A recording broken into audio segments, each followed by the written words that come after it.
Chapter 1681. Old Lady Mu tugged at Mu Dade and said, "Go, go, go. Hurry up and take me away." "Okay, mother," Mu Dade said as he helped Old Lady Mu up from the ground. Luo Tsueyu also thought that Mulan had gone crazy. It was possible to discuss some things with normal people, but there was no room for discussion with a crazy person. What was the point of sacrificing their lives for a bit of money? Mulan's eyes flashed coldly as she watched the three of them flee in a fluster. Some people really couldn't be courteous with. The more courteous they were, the more insatiable they would be. On the contrary, if one's attitude was too strong, they wouldn't dare to say anything more. However, although the Mu family had left, the worry in Mulan's heart did not dissipate. She always felt that the Mu family was not so easy to deal with and might come back again. At that time it would be another troublesome matter. Sigh. Mulan sighed, not knowing what to say. Mulan carried the wooden bucket somewhat dejectedly and continued to walk towards her big house.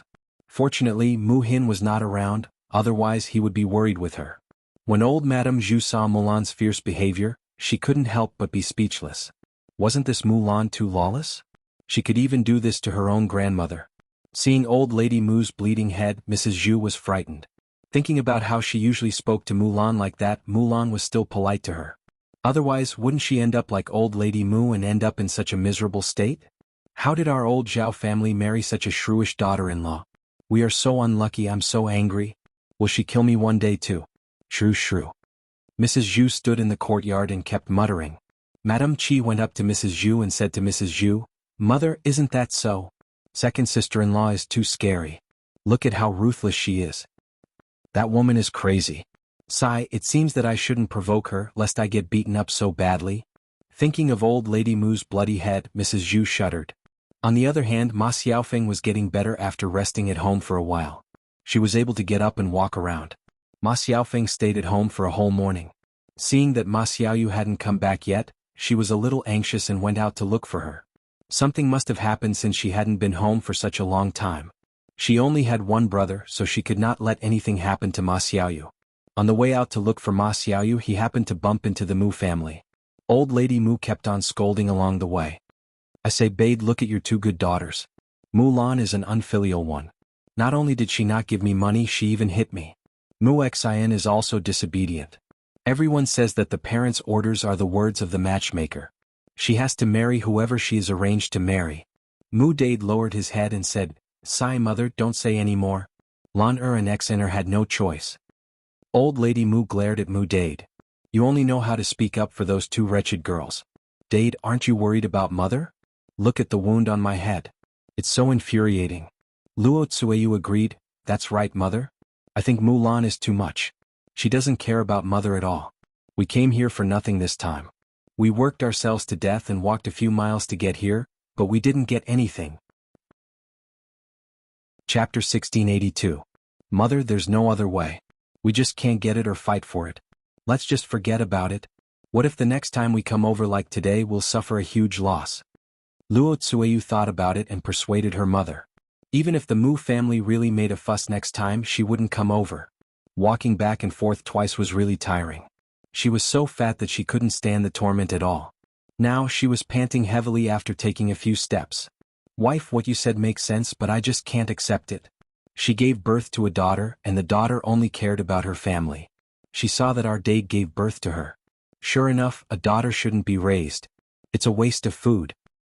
But I didn't see Mu Hin today. Mother, is Mu Hin at Mulan's house? Didn't you say that girl's temper is better than Mulan's? If we start with her, will it?" Luo Tsueyu muttered. Old Lady Mu nodded. "Mu Hin's temper is indeed much better, but she's staying at Mulan's house now. What can we get from her? We should start with Mulan." As they were talking, Ma Xiaofeng heard about Mulan and Mu Hin. She also sorted out the meaning of the Mu family's words. They wanted to get some benefits from Mulan and her sister. She immediately came up with a plan and went up to the Mu family. "Are you Mulan and Mu Hin's family?" Ma Xiaofeng asked. Old Lady Mu glanced at Ma Xiaofeng and asked, "Who are you?" Ma Xiaofeng smiled and introduced herself. "I'm from this village. I heard you talking about them just now, so I wanted to have a chat with you." "What do you want to talk about?" "What do we have to talk about with you?" Old Lady Mu retorted in annoyance. Ma Xiaofeng smiled embarrassedly. "There's really nothing to talk about with me, but after listening to your words, I just want to remind you that you actually have a way to get the money. Old Lady Mu pondered for a while and stared at Ma Xiaofeng. What way? Tell me. Ma Xiaofeng chuckled. Actually what? Haven't you heard? Mu Hin is getting married. And it's the richest family in our village. They built more than 10 houses. They have as much money as they want. It was estimated that they would have to hold their wedding soon. Since you are her maiden family, could it be that she didn't discuss such a big matter with you? I think they'll give a lot. After Ma Xiaofeng finished speaking, Old Lady Mu's eyes lit up. Miss, are you telling the truth? You're not lying to us, are you? Ma Xiaofeng pursed her lips and smiled. Why would I lie to you? You can just ask around in the village and you'll know. Old Lady Mu nodded and replied, That's true. You don't have to lie to us. After Old Lady Mu finished speaking, she turned to Mu Dade and said, Dade, did you hear that? Mu Hin's life is so good that she's going to marry into a rich family. These two girls are getting more and more out of hand. Don't tell me that Mu Hin's marriage doesn't need to be discussed with us? It's her parents' orders and her matchmaker's words. Even if we don't force her, we don't have to agree to who she wants to marry. If they want to take Mu Hin back, they have to give us a betrothal gift. Otherwise we'll go and make a scene. This time we can at least get some money back to live a good life. Chapter 1683. Mu Dade felt a little guilty towards Mu Hin after what happened last time. Now that Mu Hin had finally found a good family to marry, how could he have the nerve to continue causing trouble? Old Lady Mu did not think so. What's wrong with this? This is how it should be.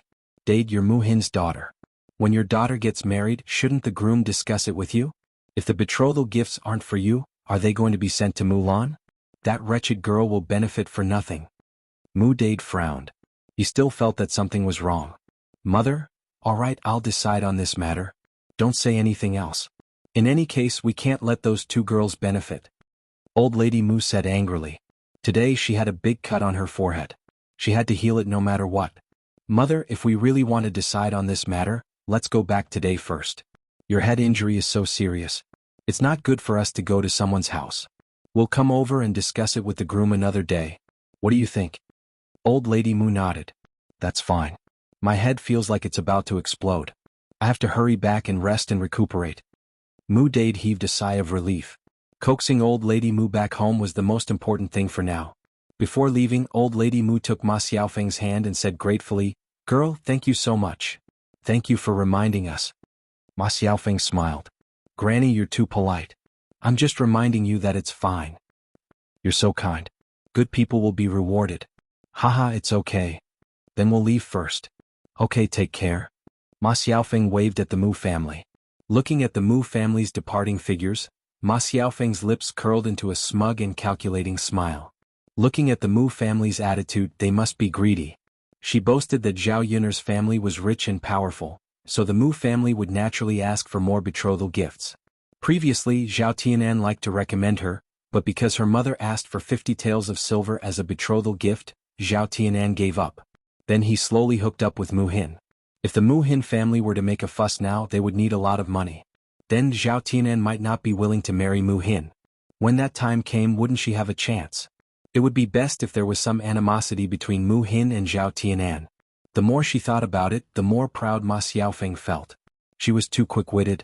After going through so many things, she understood that she had to rely on herself to fight for many things. If you don't fight for it, no one will be willing to fight for you. In order to achieve his goal, he would do anything. As long as he succeeded in the end, what did it matter if others said a few words? Putting away the pride in her heart, Ma Xiaofeng remembered today's business. She still had to find her younger brother. After looking around the village, she finally found Ma Xiaoyu in the fields outside the village. Because there was nothing to eat at home and Ma Xiaoyu was a child, she couldn't run to town or Yang City to buy food, so she went to the fields outside to dig for some wild vegetables. Children in the countryside could basically recognize some wild vegetables. Children from poor families were able to take care of the household early. Ma Xiaofeng and Ma Xiaoyu lost their father when they were young, so it was even more so. Ma Xiaoyu dug for wild vegetables the whole morning, and her basket was almost full.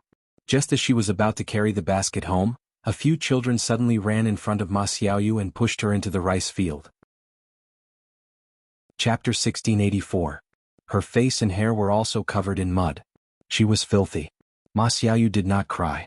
Instead, she got up from the paddy field and glared angrily at the children who had pushed her into the paddy field. "What are you doing?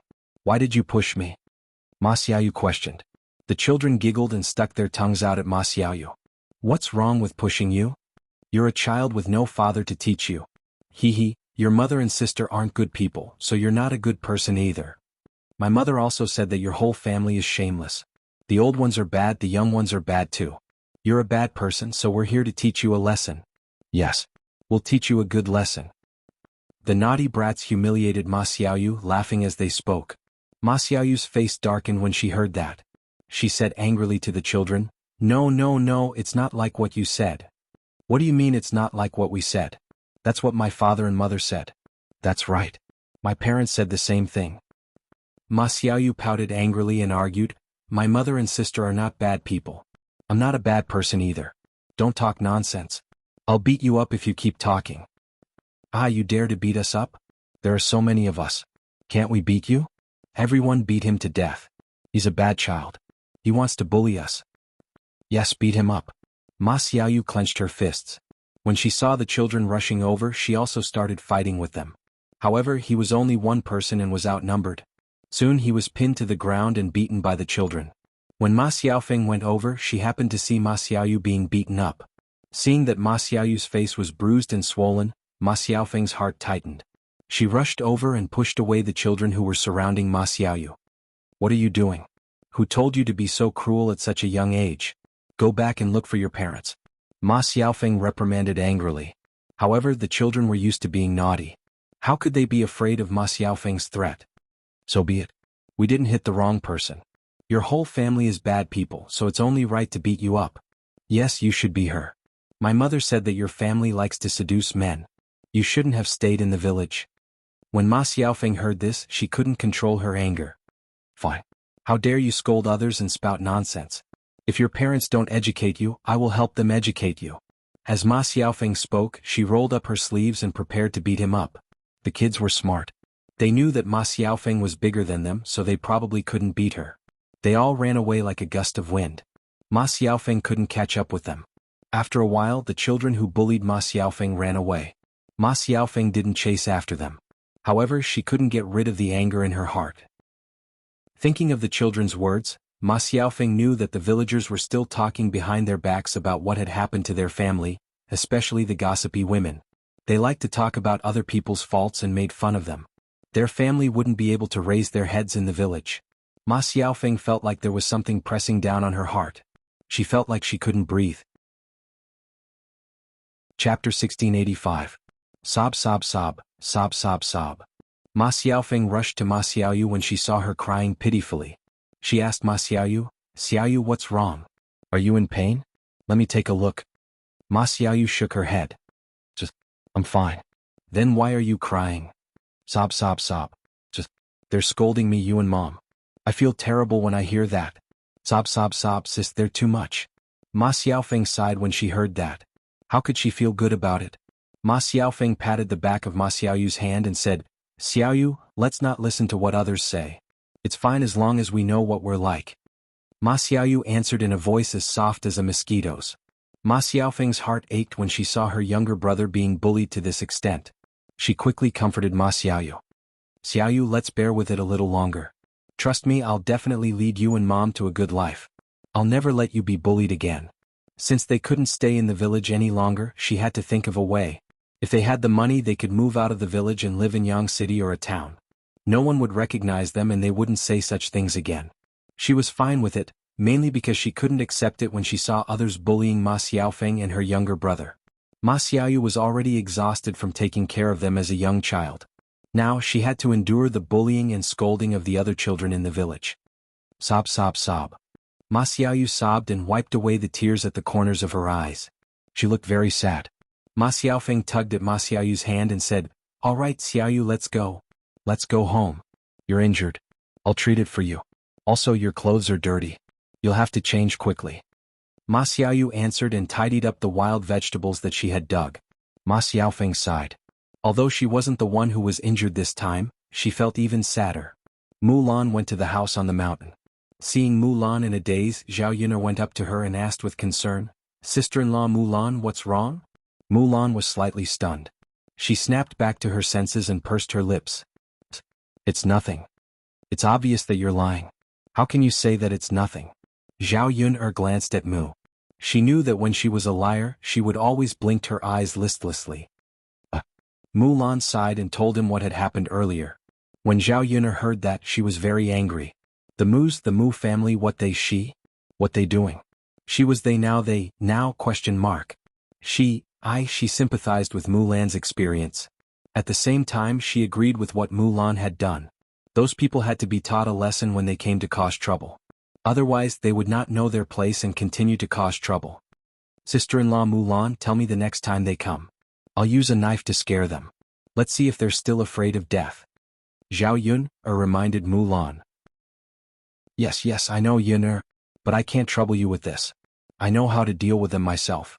The only thing I'm worried about now is that my grandmother and the others will sue me to the authorities. Mulan sighed as she spoke. There was a trace of worry between her brows. Chapter 1686. I hope so.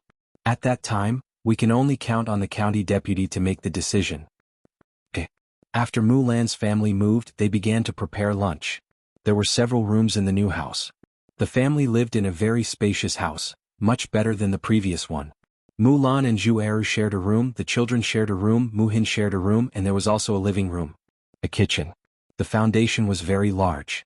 They could open up a vegetable garden in the front yard or the back of the mountain.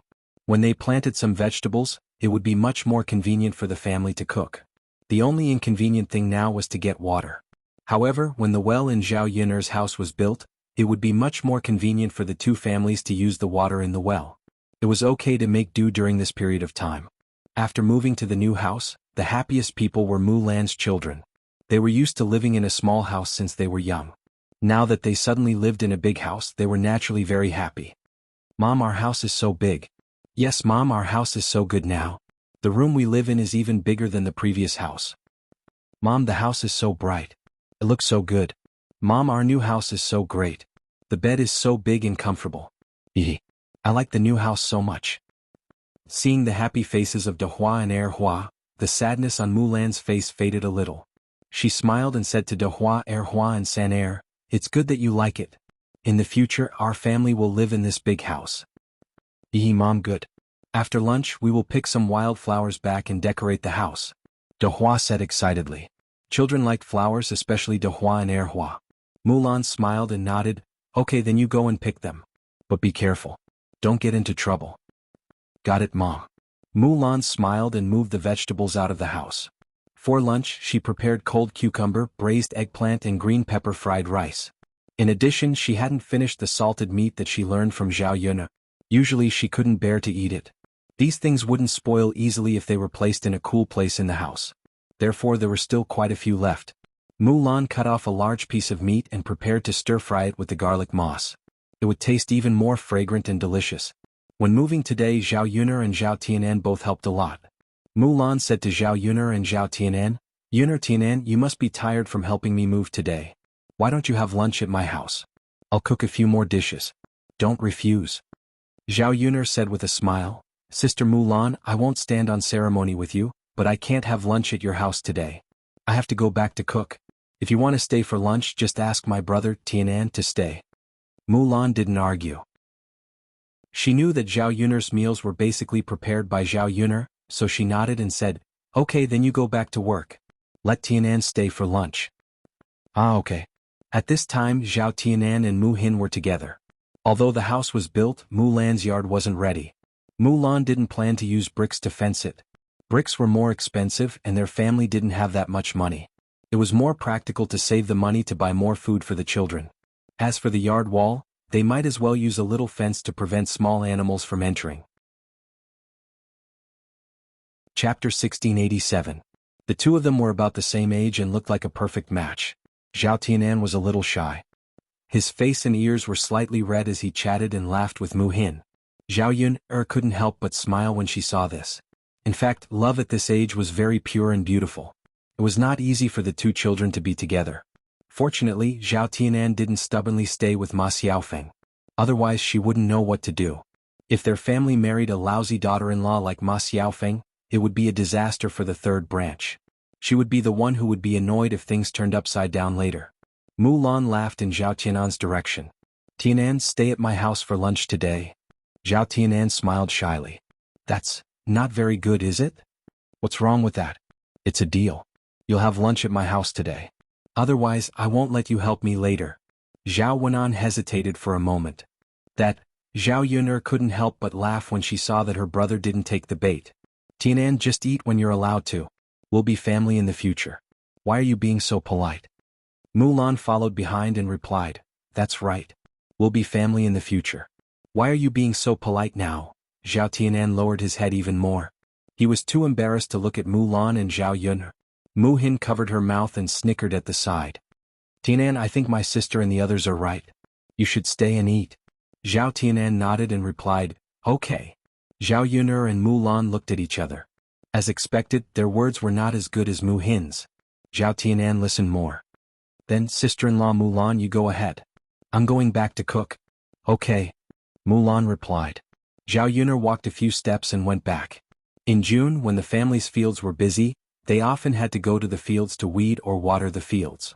Previously, when Zhao Wenhua was busy building the house, her fourth uncle and his family were the ones taking care of the fields. Now that he was free, he naturally didn't want to continue troubling others. Early in the morning, Zhao Wenhua went to the fields to work. When she returned, she was tidying up the courtyard. Zhao Yun'er is also planning to make a fence wall for the yard at home. She will add some Chinese roses and morning glories. When the time comes, it will definitely look very beautiful. It will definitely be better than a brick wall. He just had to bring back more wooden sticks and tidy them up properly. She couldn't help much with this, so she had to trouble Zhao Wenhua. At noon, Zhao Yun'er casually made some food. Although there were no meat dishes, the taste was not bad. The family ate very comfortably. Now that they moved to a new house with a brick house and an attic, it was much cooler inside the house. They would think about how to get rid of the heat in the summer.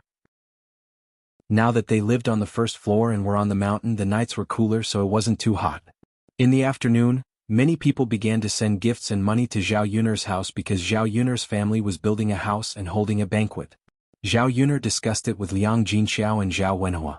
Both of them were more supportive of holding a banquet. Building a big house was a happy event. Since it was a happy event, it had to be celebrated. Although her family had held enough happy events this year, it didn't matter if there was one more. Zhao Yun'er followed the custom and didn't have any objections.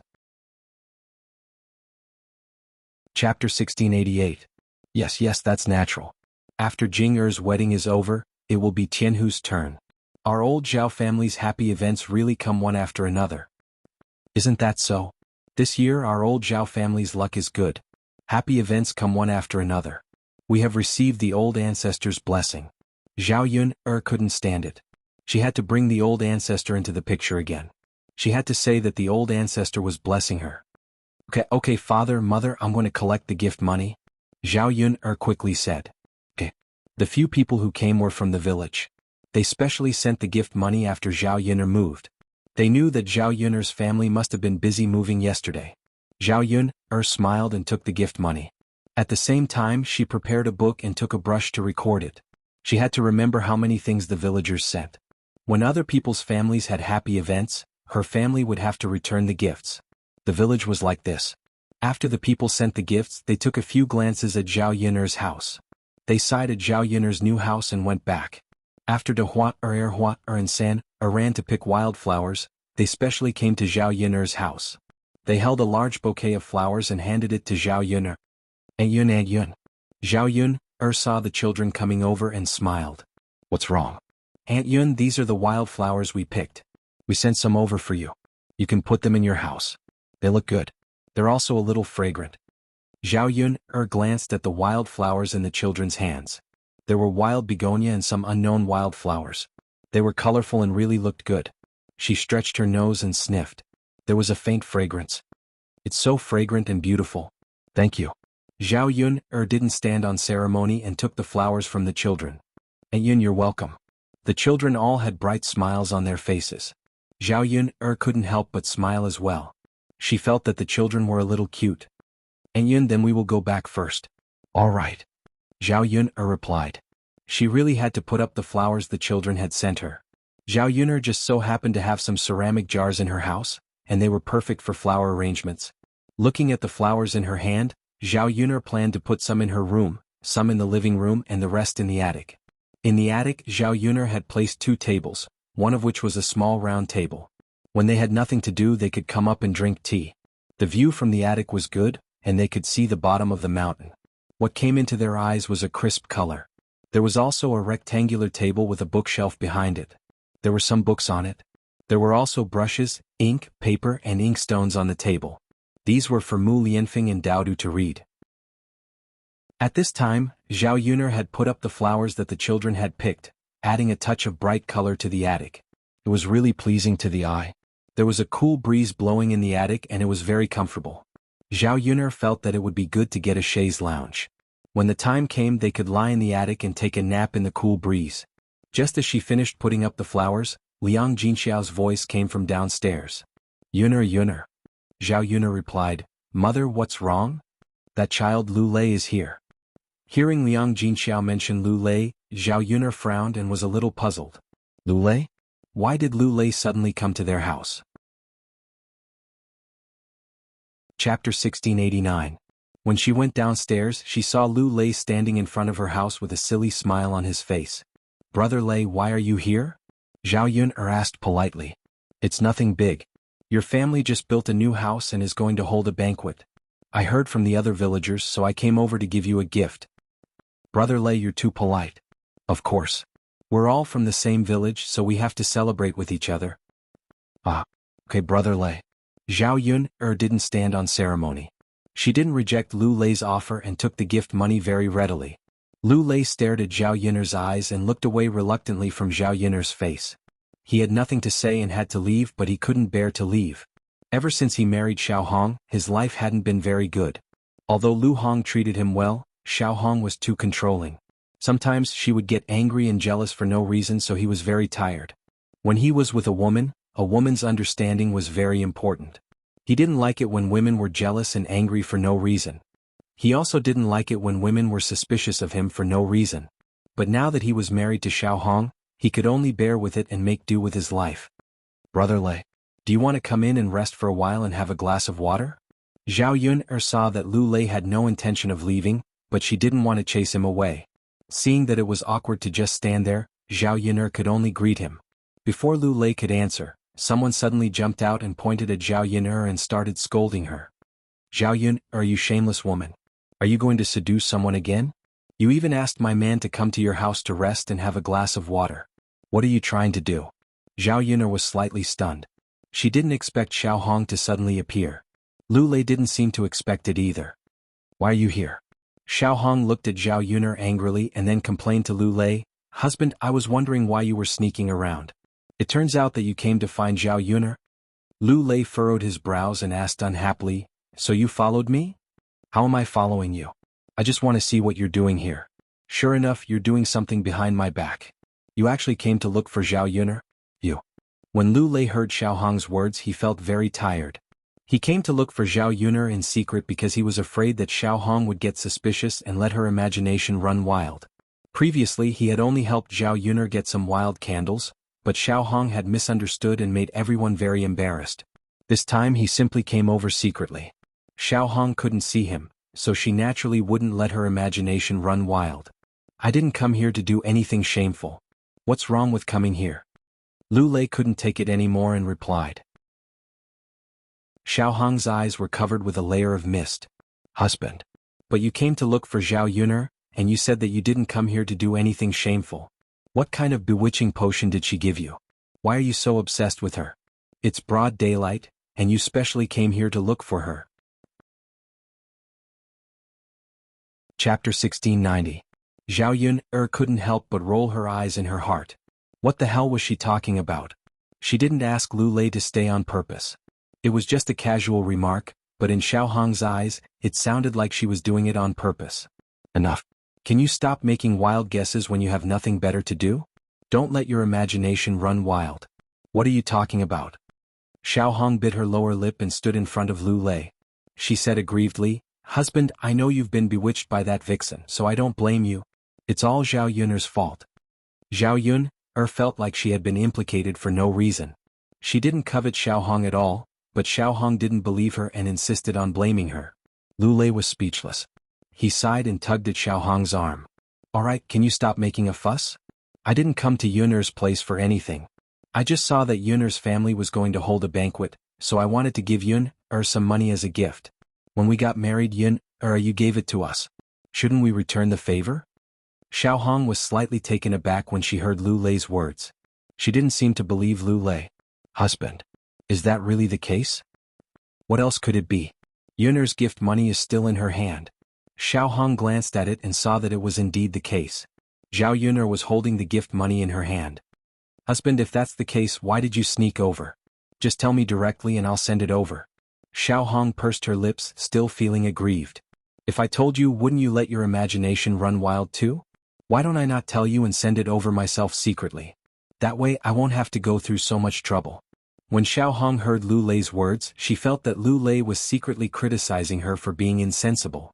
Husband, when have I been such an unreasonable person? Lu Lei continued to sigh. Aren't you now? Aren't you maligning Yun'er and me? I just can't stand her behavior. You should have left after giving her the gift money. Why did she keep you? Aren't you afraid of being seen by others and spreading rumors? She was just being polite.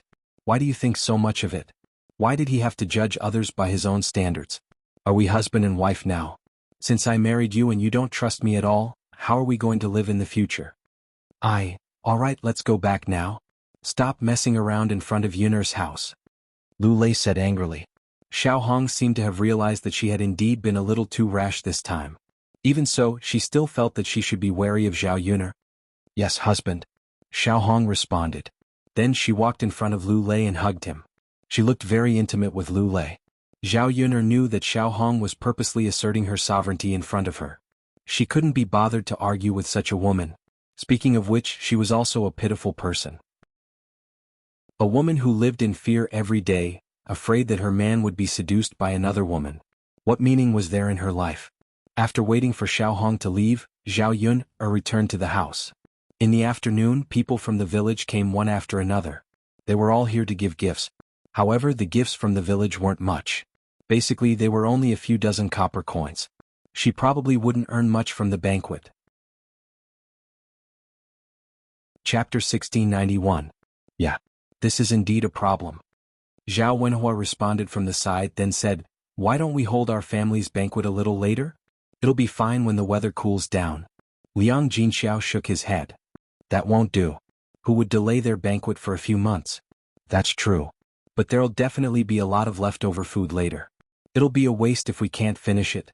The weather won't be able to preserve it and it'll go bad. Liang Jinxiao responded, Yeah, it'll definitely go bad. How can the weather last through the night? But there's no choice. It's like this now. If we hold a banquet, it'll be the same for other people's banquets. Won't it be the same if Tianhu and Jing'er hold their wedding banquets later?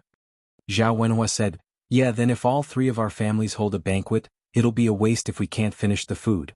Adding it all up, we'll lose a lot. Sigh, although it's a pity there's no choice. Who would have thought that we'd arrive at this time? Zhao Yun'er saw that Liang Jinxiao and Zhao Wenhua were lamenting about wasting food.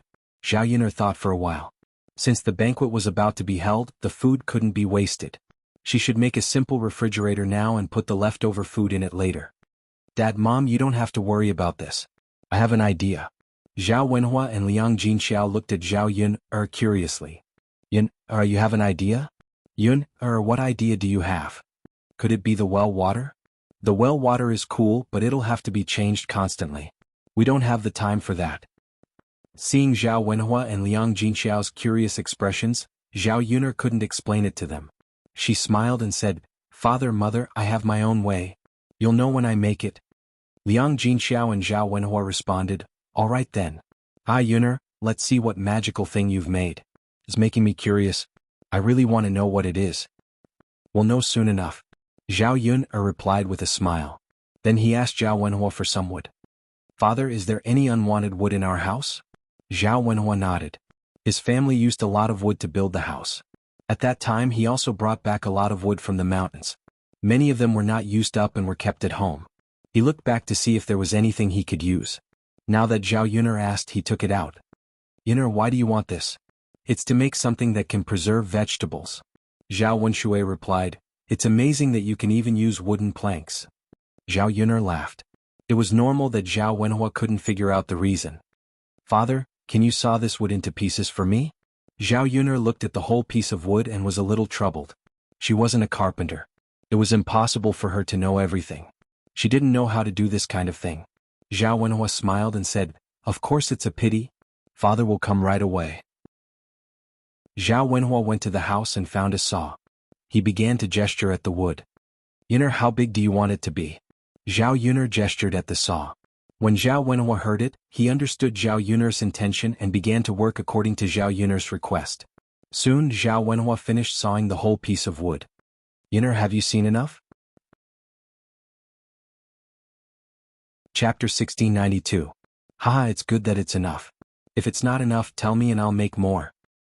Zhao Yun'er responded. Zhao Yun'er first polished the wooden planks on the ground, then took out nails and hammered the wooden planks together. After spending an hour, he finally made a wooden box. Zhao Yun'er deliberately added a few more layers around the wooden box, so that the box's airtightness would be better. As for the inside of the box, Zhao Yun'er made some paste and sealed the box with some sand. This would ensure that the box would not be exposed to the wind. The ice cubes would not melt so quickly when placed inside. The box was neither big nor small and could fit quite a lot of vegetables inside. She made a lid on top of it and covered it directly. Zhao Wenhua and Liang Jinxiao stared at the side. When they saw that Zhao Yun'er had only made a box after a long time, they were even more confused. Can the leftovers in this box prevent them from going bad? Liang Jinxiao could not help but ask.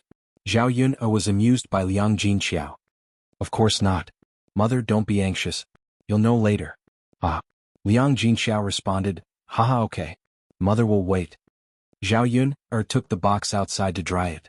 The sun was shining brightly on this hot day. After a while, the paste on the box dried.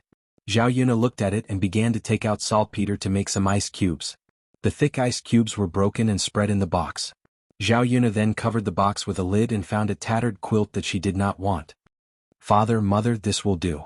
Zhao Yun'er said with a smile. Liang Jinxiao and Zhao Wenhua looked at each other. Won't the ice melt easily if it's placed inside? It's such a hot day and you're still holding onto the quilt. Won't it melt faster? That's right. Yun'er girl, you should also store the ice for one night, right? Even if you put the food in there, I don't think it will last long. When the ice melts, the food inside won't be so cold anymore, and the food will go bad again. Yun'er, are you sure this will work? Zhao Wenhua and Liang Jinxiao spoke one after another, as if they did not believe that the box was so magical. If the ice cubes were placed inside for an entire night, they would definitely melt into water. Mother, you don't know, do you? Covering it with a quilt will not only prevent it from melting, but will also slow it down. How could that be? Liang Jinxiao muttered. This quilt has a thermal insulation function. It's cool inside and the cold air will be solidified. It's not easy for the hot air outside to get in. Zhao Yun'er explained. Is that so? Can it really be stored for one night? Zhao Yun'er nodded. It should be possible. As long as it lasts for one night, we can continue to put in more ice cubes the next day. The food definitely won't go bad if it's placed inside. Then let's try it tonight. Ah, okay. Zhao Yun'er was very confident in the simple refrigerator she made. She could make a few more of this refrigerator later and send one to Mulan's family. They would definitely be able to use it. Seeing the simple refrigerator that was made, Zhao Yun'er couldn't wait to make some herbal tea and other things to put in it. It was very easy to get heat stroke on such a hot day. It would be good to make some iced mung bean soup. Chapter 1693. Mother, I'm going to cook some mung bean soup. Now. Yes. It's still early. Cook some mung bean soup and put it in ice later. Eat some after dinner. Liang Jinxiao responded, alright then I'll cook some. Let's see if what you make is useful. Okay. Zhao Yun'er made some mung beans. This thing was not rare in the countryside and was not expensive. It was about the same price as rice. A large pot of mung bean soup probably cost less than 10 copper coins. After washing the mung beans, she put them in the pot to cook. When they were done, she added sugar and left them to cool. When Zhao Yun'er came out of the kitchen, she saw a figure looking left and right in front of her house. It was none other than Ma Xiaofeng. Ma Xiaofeng looked into the house as if she was looking for someone. Zhao Yun'er's eyebrows twisted. This woman began to run to her house in a dishonest manner again? What are you doing? Zhao Yun'er asked. Ma Xiaofeng looked in the direction of Zhao Yun'er's voice. Sister Yun. Ma Xiaofeng's face immediately lit up with a smile and called out sweetly to Zhao Yun'er. Zhao Yun'er did not give Ma Xiaofeng any face. Instead, she asked indifferently, Sister Xiaofeng, why are you here? Ma Xiaofeng moved closer to Zhao Yun'er and said intimately, Sister Yun'er, I heard that your family built a new house and is going to hold a banquet, so I wanted to send some money as a gift to celebrate. Everyone in our village came to give it to you. Seeing the flattering smile on Ma Xiaofeng's face, Zhao Yun'er felt that it was very fake. Unfortunately, this woman herself did not seem to feel it. Zhao Yun'er still had an indifferent attitude. There's no need to be so polite. Little sister Xiaofeng's family isn't having an easy time now. It's better to keep the money for your family to spend. It's fine as long as I know what you're thinking. Ma Xiaofeng was slightly stunned. She understood what Zhao Yun'er meant. On the surface, Zhao Yun'er was polite to her as if she was considerate of her. In fact, she just didn't want to accept her gift money and didn't want to have anything to do with her family. Sister Yun'er, my family isn't that poor right now. We earned some money from setting up a stall with Sister Pinger, and we haven't used it all yet. He was still able to fork out a few dozen copper coins as a gift. Sister Yun'er, you don't have to be so polite with me. As Ma Xiaofeng spoke, she stuffed a few dozen copper coins into Zhao Yun'er's hands. The corners of Zhao Yun'er's mouth curled up into a meaningful smile. Was she trying to curry favor with her? Little sister Xiaofeng, isn't it better to buy something good for your mother to nourish her body? As Zhao Yun'er spoke, she stuffed the copper coins back into Ma Xiaofeng's hands. A trace of unwillingness flashed across Ma Xiaofeng's eyes. The corners of her mouth twitched and her smile looked awkward. Sister Yun'er, actually you don't have to be so polite with me. It makes us seem very distant. It's just a few dozen copper coins. My mother's body doesn't lack these few dozen copper coins to nourish her body. Zhao Yun'er chuckled and replied, her tone carrying a bit of sarcasm and alienation. Little sister Xiaofeng, when were we familiar with each other? Sister Yun'er, with Zhao Yun'er directly exposing their relationship, Ma Xiaofeng was very embarrassed. She didn't expect Zhao Yun'er to be so rude. She didn't care about her face at all. Chapter 1694. So, little sister Xiaofeng, you don't have to be polite. You should take the money back. Besides, if I accept your gift money for my family's banquet, it would be inconvenient for you and your mother to come over to eat. I still have to accept this favor. I can't return it to you. Ma Xiaofeng looked at the dozens of copper coins in her hand, and she felt very uncomfortable. Zhao Yun'er accepted the gifts from others, but she didn't accept hers. This kind of differential treatment made Ma Xiaofeng feel even more uncomfortable in her heart. She didn't do anything wrong to Zhao Yun'er before. Ma Xiaofeng really didn't understand why Zhao Yun'er had such a big prejudice against her. Little sister Xiaofeng, is there anything else? If there's nothing else, I still have something to do. I won't entertain you. Ma Xiaofeng wanted to say something, but when she saw Zhao Yun'er's cold and indifferent face, she suddenly stopped talking. Okay. Then Sister Yun, I'll forget it. Ma Xiaofeng said with some hypocrisy. Little sister Xiaofeng, take care. Come and play again when you have time. Zhao Yun'er smiled and greeted her. Okay, Sister Yun. Ma Xiaofeng's mouth pulled out a smile and she also faked a smile. After leaving Zhao Yun'er's house, Ma Xiaofeng's mood was a little lost. She knew in her heart that in old Zhao's family, the highest status was still Zhao Yun'er. The third branch had to listen to Zhao Yun'er for everything. If Zhao Yun'er didn't agree, the other people in the third branch would definitely consider it. Even if she provoked the relationship between Zhao Tianan and Mu Hin, so what if Zhao Tianan changed his mind? If Zhao Yun'er didn't agree, would she still stick to Zhao Tianan? Did she want to change someone now? Find someone better than Zhao Tianan? However, she knew everyone in the village. How could it be easy to find someone better than Zhao Tianan? Ma Xiaofeng walked back with some frustration. Suddenly, she saw a man standing not far behind Zhao Yun'er's new house. This man was tall and handsome, and his temperament was even more outstanding. This person was none other than Mu Lianfeng. Which woman wouldn't like a man with such good looks and a good family background? Ma Xiaofeng's heart trembled slightly when she saw Mu Lianfeng standing not far away. Wouldn't it be great if she could have some sort of relationship with this kind of proud son of heaven? Unfortunately, Ma Xiaofeng knew her limits. What was her status and what was Mu Lianfeng's status? The difference between the two of them was too big. It was not easy to gain Mu Lianfeng's favor. Not everyone in the world was as lucky as Zhao Yuner. But on second thought, wasn't Zhao Yuner just an ordinary country girl? Why could Zhao Yuner do it but she couldn't? Logically speaking, she was younger than Zhao Yuner. Which man didn't like young women and liked older women? Ma Xiaofeng saw that Mu Lianfeng's clothes were caught in the thorns on the ground. She hurriedly ran over to Mu Lianfeng. Lord Heir, don't pull. If you pull with all your strength, I reckon that you'll tear your clothes. Ma Xiaofeng moved closer to Mu Lianfeng and said softly. Mu Lianfeng raised his head and glanced at Ma Xiaofeng. Ma Xiaofeng smiled and explained, Lord Heir, these thorns have barbs. The more you pull, the easier it will tear your clothes. Your clothes are so expensive. Wouldn't it be a waste if they tear? Let me help you. Chapter 1695. After it was done, Ma Xiaofeng got up from the ground and smiled at Mu Lianfeng. Shi Ziyi, it's done.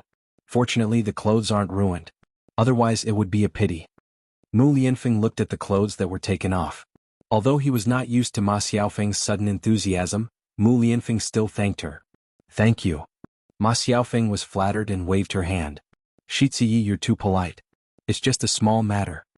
Mu Lianfeng nodded politely and smiled. This smile was quite magnificent. Ma Xiaofeng was stunned.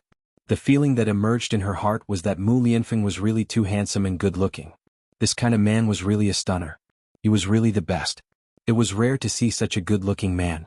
When Mu Lianfeng was about to turn around and leave, Ma Xiaofeng suddenly called out to Mu Lianfeng. Shi Ziyi, wait a moment. Mu Lianfeng stopped and turned to Ma Xiaofeng. Is there anything else?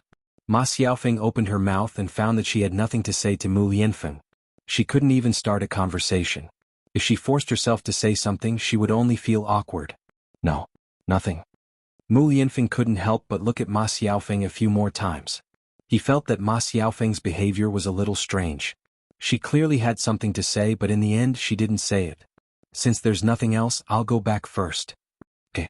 Looking at Mu Lianfeng's tall and straight back as he left, Ma Xiaofeng couldn't help but sigh. Mu Lianfeng was really a man among men. Why was Zhao Yuner so lucky to win Mu Lianfeng's heart? Compared to Zhao Tianan, after seeing Mu Lianfeng, Ma Xiaofeng realized how low her requirements were. Her request for men was limited to the village. Zhao Tianan's conditions were indeed good in the village. With a brother-in-law like Mu Lianfeng to rely on, his life would not be too bad. But at the end of the day, you are still an ordinary person. If she wanted to find someone, she should find someone with money and status just like Mu Lianfeng. If she could get close to someone rich and powerful, she would be able to lead her mother and younger brother's family of 3 to live a good life. She wouldn't have to worry about her mother and her being scolded and gossiped by the villagers. She also wouldn't have to worry about Ma Xiaoyu being bullied by the children in the same village.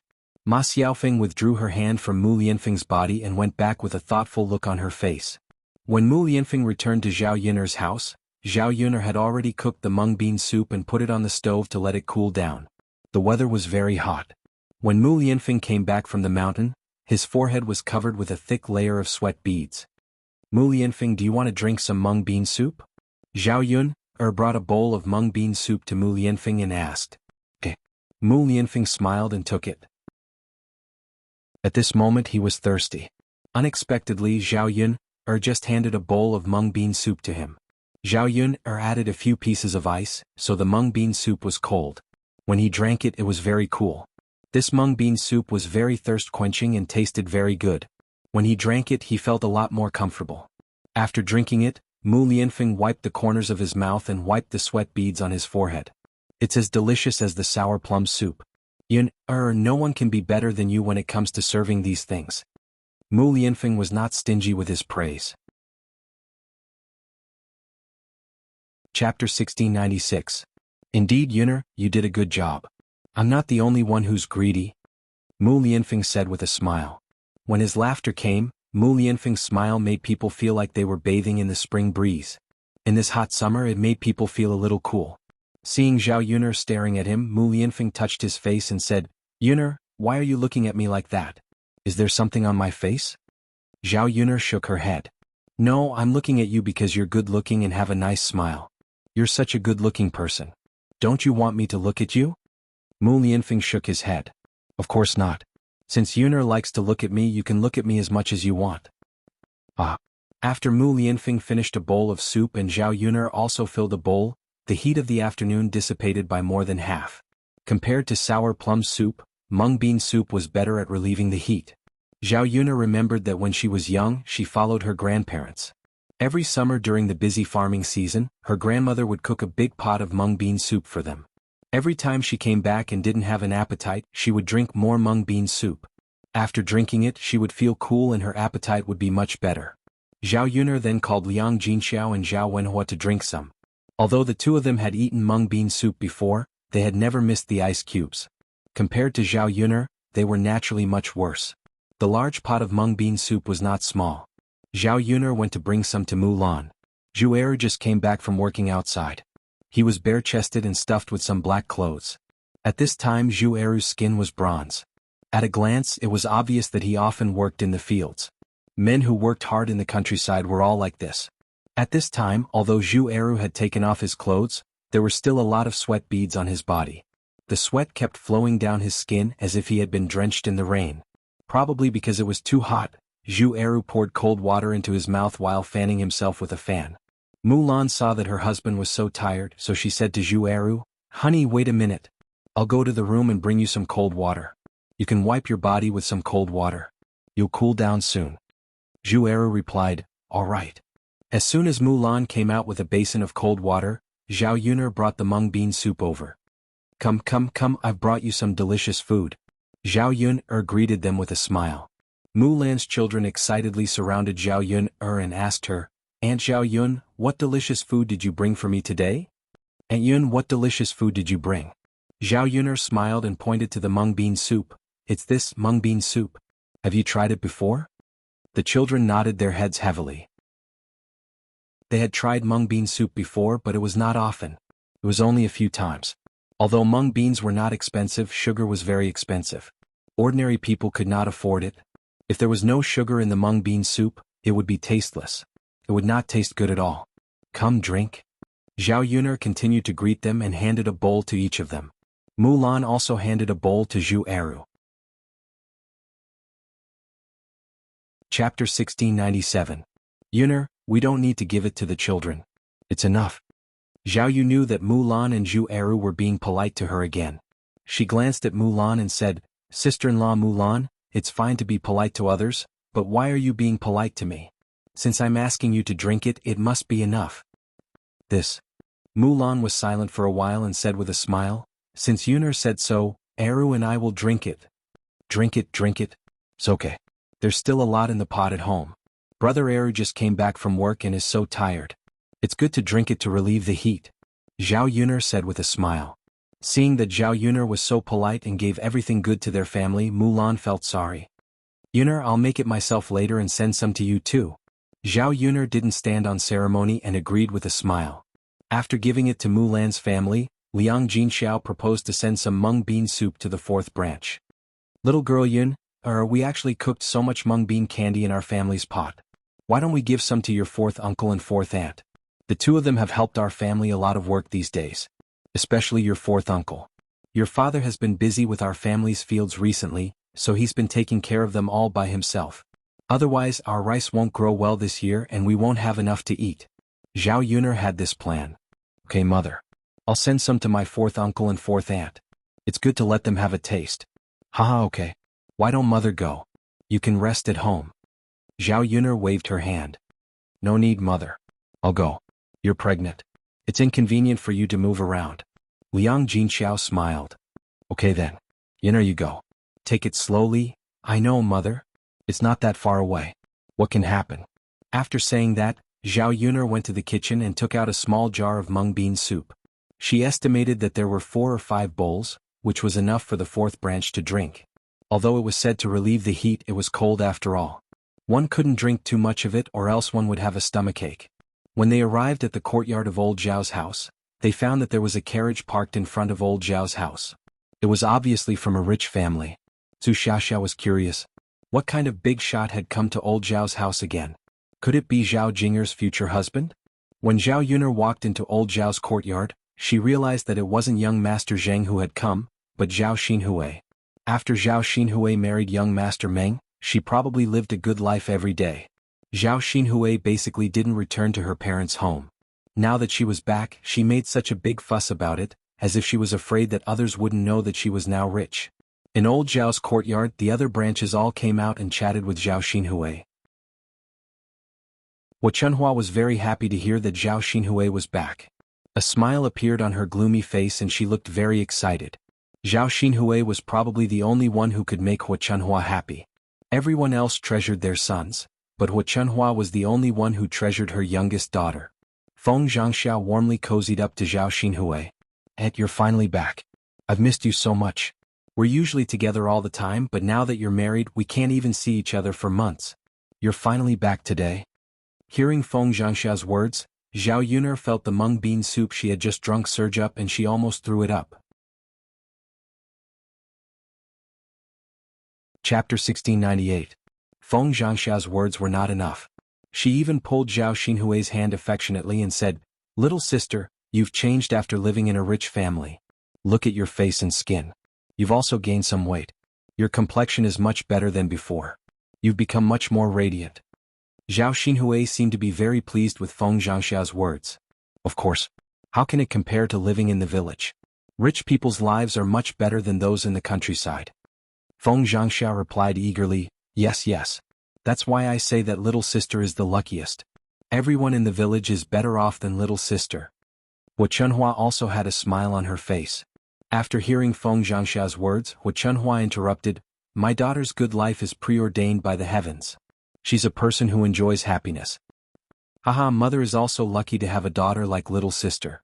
Although the other branches came out, it was only out of courtesy. They were not really happy that Zhao Xinhui was back. After all, no matter how well Zhao Xinhui married and lived, it had nothing to do with the other branches. She had to rely on herself to live. Zhao Xinhui would not give them charity. So what was the use of flattering Feng Zhangxia? Could it be that he wanted to get some benefits from Zhao Xinhui? Wu Chunhua moved closer to Zhao Xinhui and asked, "By the way, are you going to leave again today?" "I'm not leaving." Zhao Xinhui shook her head. "It's almost night. Why should I leave? Mother, do you have a brain?" Although Zhao Xinhui did not give her any face in public, Wu Chunhua was not angry. Instead, she said happily, "It's good that you're not leaving. It's not easy for to come home. You should stay at home for a few days." "Yes," Zhao Xinhui replied. That was what she planned to do. In fact, it was not that she wanted to come back. She had no choice but to come back. She was favored by the Meng family and became arrogant. She offended young Master Meng's first wife. Young Master Meng was protective of her, but this first wife was very powerful. Her family background was not bad, and her status in the Meng family was very high. After falling out with the first wife, she directly invited the old master and the old madam to come over to help her. How could old Master Meng and old Madam Meng allow a concubine in the service to bully their first wife? They immediately chased Zhao Xinhui back. Although young Master Meng was reluctant to part with Zhao Xinhui, he dared not to disobey old Lady Meng and old Master Meng. After discussing with Zhao Xinhui, they decided to let Zhao Xinhui stay in her parents' home for a while. When old Master Meng and old Lady Meng calmed down, they would take her back. Zhao Xinhui had no choice but to agree. Zhao Xinhui felt stifled at the thought of going back to her mother's home and not knowing how long she would stay there. She did not want to spend a day in her parents' home. Shinmu said that the food and living here were not even 1,000th of the good ones in the Meng family. There was no servant to serve her and no one to scold her. She was not happy at all. Now she just hoped that young Master Meng would come to take her back earlier. She wanted to stay less in her parents' home and suffer less. I'll clean up the room for you now. I'll cook something delicious for you in the evening. Hey, I'll catch a chicken for you to eat later." Wu Chunhua said and was ready to clean up the room. Chapter 1699. Wu Chunhua glared at Zhao Baoshan. "Old man, what are you saying? It's not easy for to come back, so I killed a chicken to make something nice for her to eat. What's wrong with that? So what if she's back? Whose family's daughter would be served with such good food? It's as if it's more grand than a festival." Zhao Baoshan snorted, his face full of displeasure.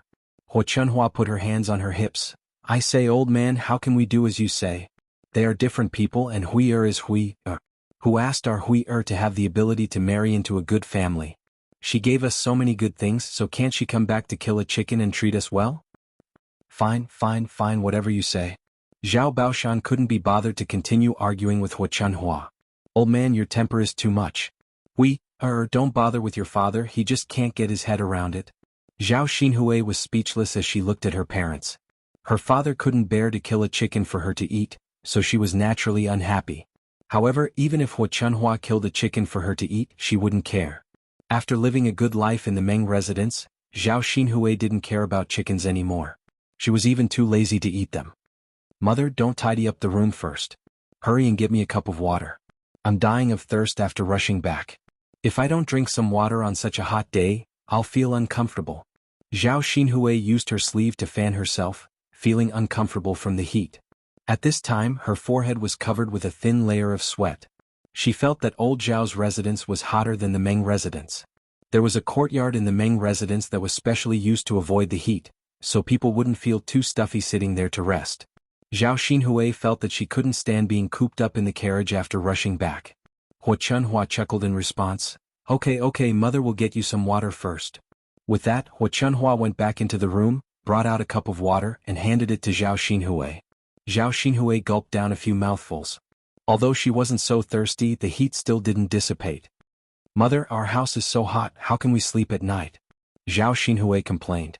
Hua Chunhua smiled and comforted her. It's okay, it's hot during the day but it's not so hot at night. I'll make you a mat for you to sleep on it. It's still hot. Zhao Xinhui muttered. Zhao, I don't know how you've been living before.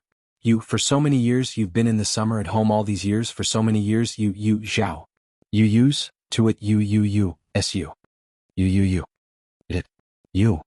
You. Go back and enjoy life. Father. Zhao Xinhui felt embarrassed when she heard Zhao Baoshan's scolding. Hua Chunhua quickly defended her. Old man, what are you saying? We came back after so much difficulty, and you want her to leave? What kind of father are you? How can you treat your own daughter like this? Zhao Baoshan's nostrils were steaming. I'm just speaking the truth. Look at her. She doesn't even know her own status. She can be the master in the Meng residence and be picky. Now that she's back in her maiden home, what's the meaning of her being picky? Is she giving us a hard time? We're already so old and we still have to serve her? Unfilial thing, we raised her for nothing. Chapter 1700. Zhao Yun'er, who was watching from the side, suddenly felt refreshed when she heard Zhao Baoshan's words. It was rare for old Zhao's family to have a sensible person. Seeing Zhao Xinhui's pretentious appearance, Zhao Yun'er felt uncomfortable. However, Zhao Yun'er couldn't be bothered to care about things that had nothing to do with her. If it weren't for the fact that they couldn't go back to the Meng residence now, Zhao Xinhui would have definitely turned around and left immediately after hearing what Zhao Baoshan said. Hua Chunhua's mouth twitched and she said to Zhao Baoshan, Hui'er's father Hui'er rarely comes back to her parents' home. Look at the things you say and do that make Hui'er sad. If Hui'er really leaves, will you be so happy? She's your biological daughter, right?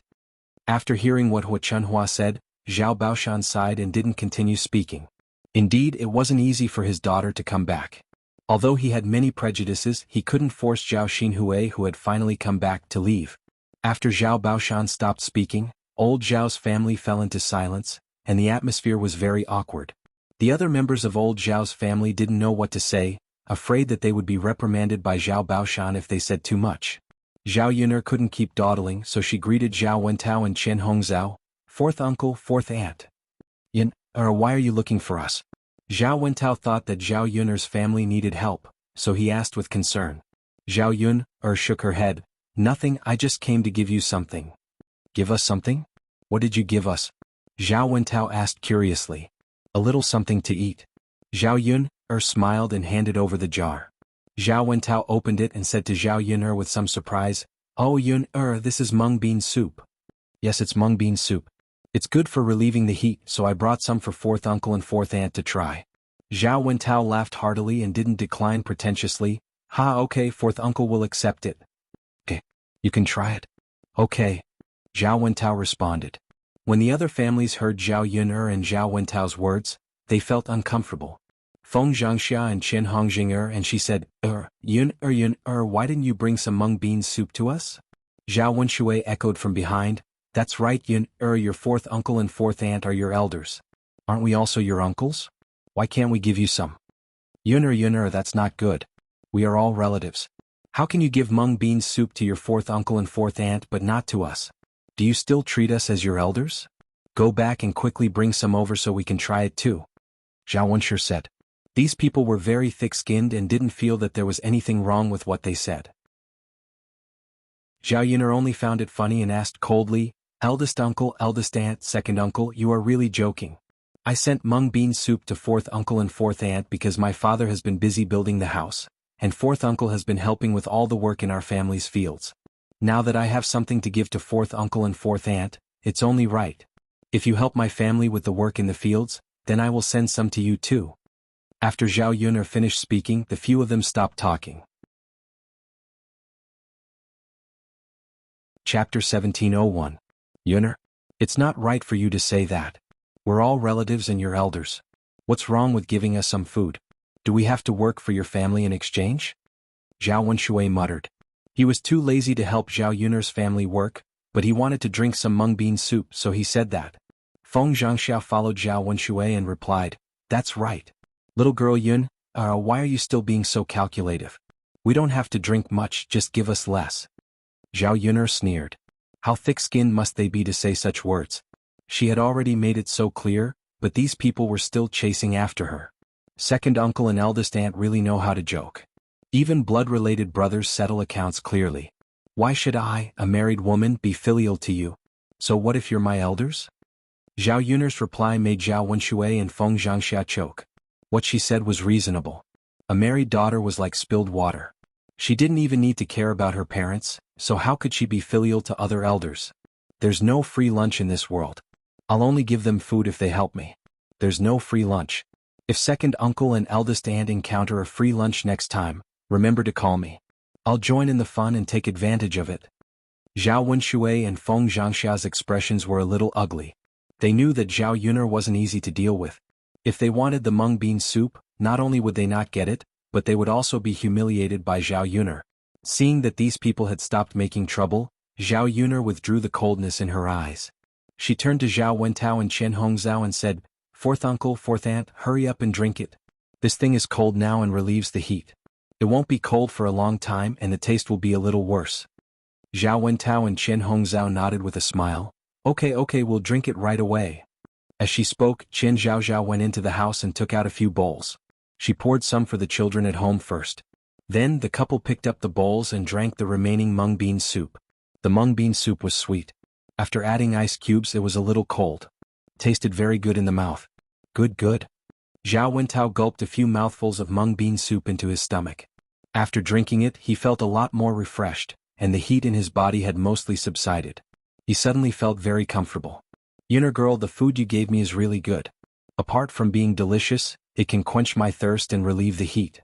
Now I feel that my stomach is very cool. It's better to drink this on a hot day than anything else. Chen Zhaozhua wiped the corner of her mouth. After drinking the mung bean soup, she smiled and said, yes. On such a hot day, people's appetites were not good. Drinking this would make them feel much better.